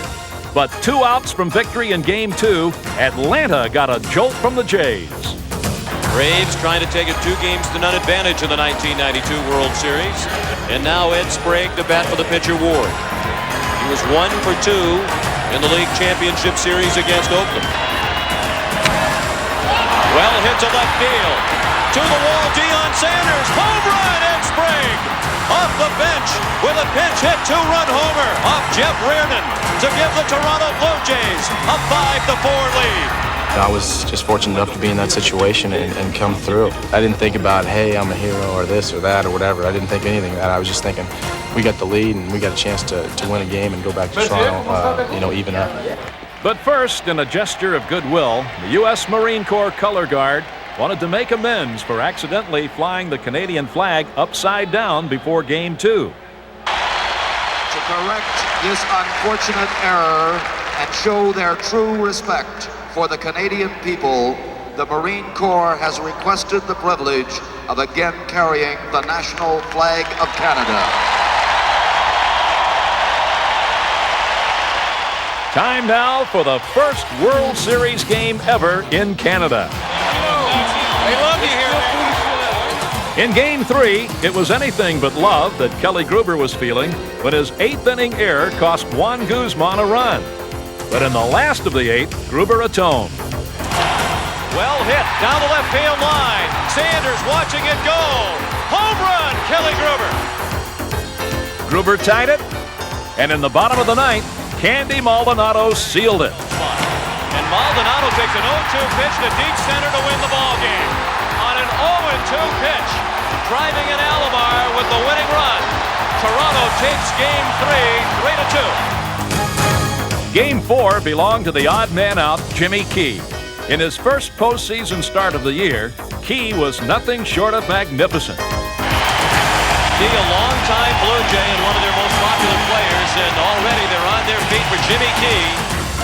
But with the championship on ice, Lonnie Smith's grand slam in Game 5 dashed any hopes of clinching in Canada. And the Atlanta Braves will head home for Game 6. In Atlanta, the Blue Jays came out swinging early. With their cheering section making plenty of noise, a Dave Justice error in the first inning brought home Devon White with a 1-0 lead.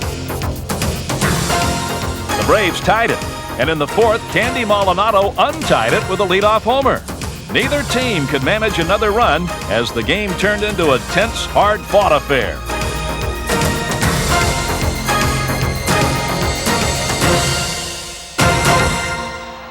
It all came down to the bottom of the 9th. Blue Jays up 2-1 and victory in their grasp. The Blue Jays one strike away from the World Championship. The 0-2 pitch. Slap to the left side, a hit. Bowser's being waved in. Maldonado's throws over everything. It's a tie ball game. But this Blue Jay team would not give up. 11th inning, 2 outs. They found a Mr. October in Dave Winfield. The runners go on the 3-2 to Winfield. Down the line, a base hit. Into the left field corner. White has scored. Alomar comes around. The ball gets away from Gant. It's a 2-run double for Dave Winfield. And a 4-2 Toronto lead. But it wasn't over yet. Not when the Braves rallied in their half of the 11th. The tying run at third and 2 down in the bottom of the 11th. 4-3 Blue Jays. Timlin. Nixon bunts. Timlin on it. Throws to first. For the first time in history, the World Championship banner will fly north of the border. The Toronto Blue Jays are baseball's best in 1992. And 46,000 fans at Skydome were there to share the ecstasy. For a team that had come close 3 times before, the burden of history had finally been lifted. That's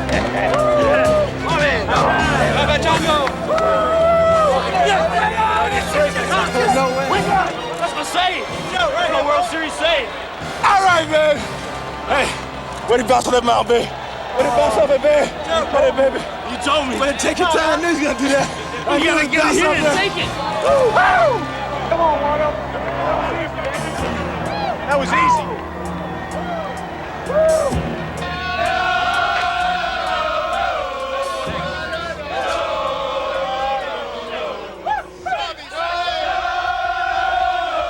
It's like a dream come true. That's all it is. I mean, to see everybody fight as hard as they fought all year long, and to get in this situation and to come out, on top, on top of a team that just wouldn't quit in the Atlanta Braves. I mean, they fought as hard as they could, and so did we. And I'll tell you what, it's just a nice feeling to come out on top of these people.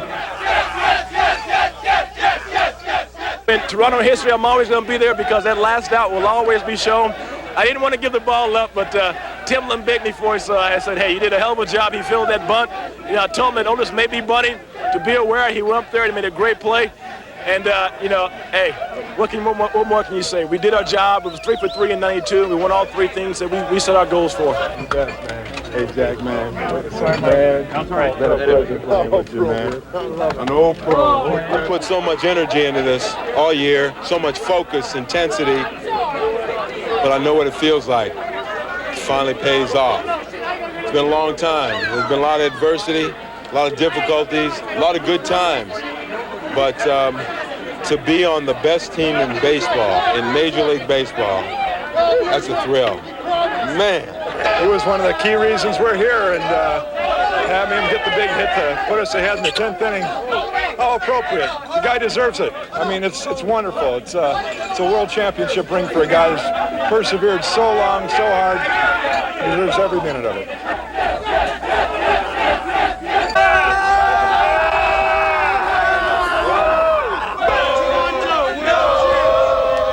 I'm in a cloud right now. It probably won't soak in on me for a couple of days, but it's a good feeling right now anyway. Thank goodness it's all over. But for series MVP Pat Borders and the rest of the Blue Jays, it wasn't officially over until they came home to share it with all their fans, nearly 500,000 of whom poured onto the streets of Toronto to honor a proud moment for Canada. And what could be sweeter? After 16 seasons of building a winner, the Blue Jays were world champions. I had a wonderful year with the boys, with the city, with the fans. All I want to say is thank you all. You all deserve it. God bless you. And like they're talking now, gotta do it again. See you then.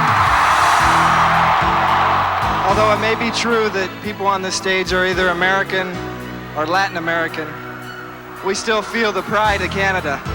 We see the flags. You don't have to be Canadian to feel that pride. Don't ever change. Thank you very much. You people follow instructions well, because halfway through the season, Mr. Winfield said he wants noise, and I tell you what, you've been giving him noise ever since then. You got this town pumped up, and more than not, you got this team pumped up, because I tell you what, these guys came ready to play every single day. We did it. We're world champions. We're all number 1. Thank you. Let's hear noise. Winfield wants noise. All right. I want to thank everybody. This has been beautiful. We hope to do it again, but I'll leave you with one last thing. If you'll all turn around, right above the Jumbotron, unveil 1992 World Champions, Toronto Blue Jays. Stand up. Give them an applause.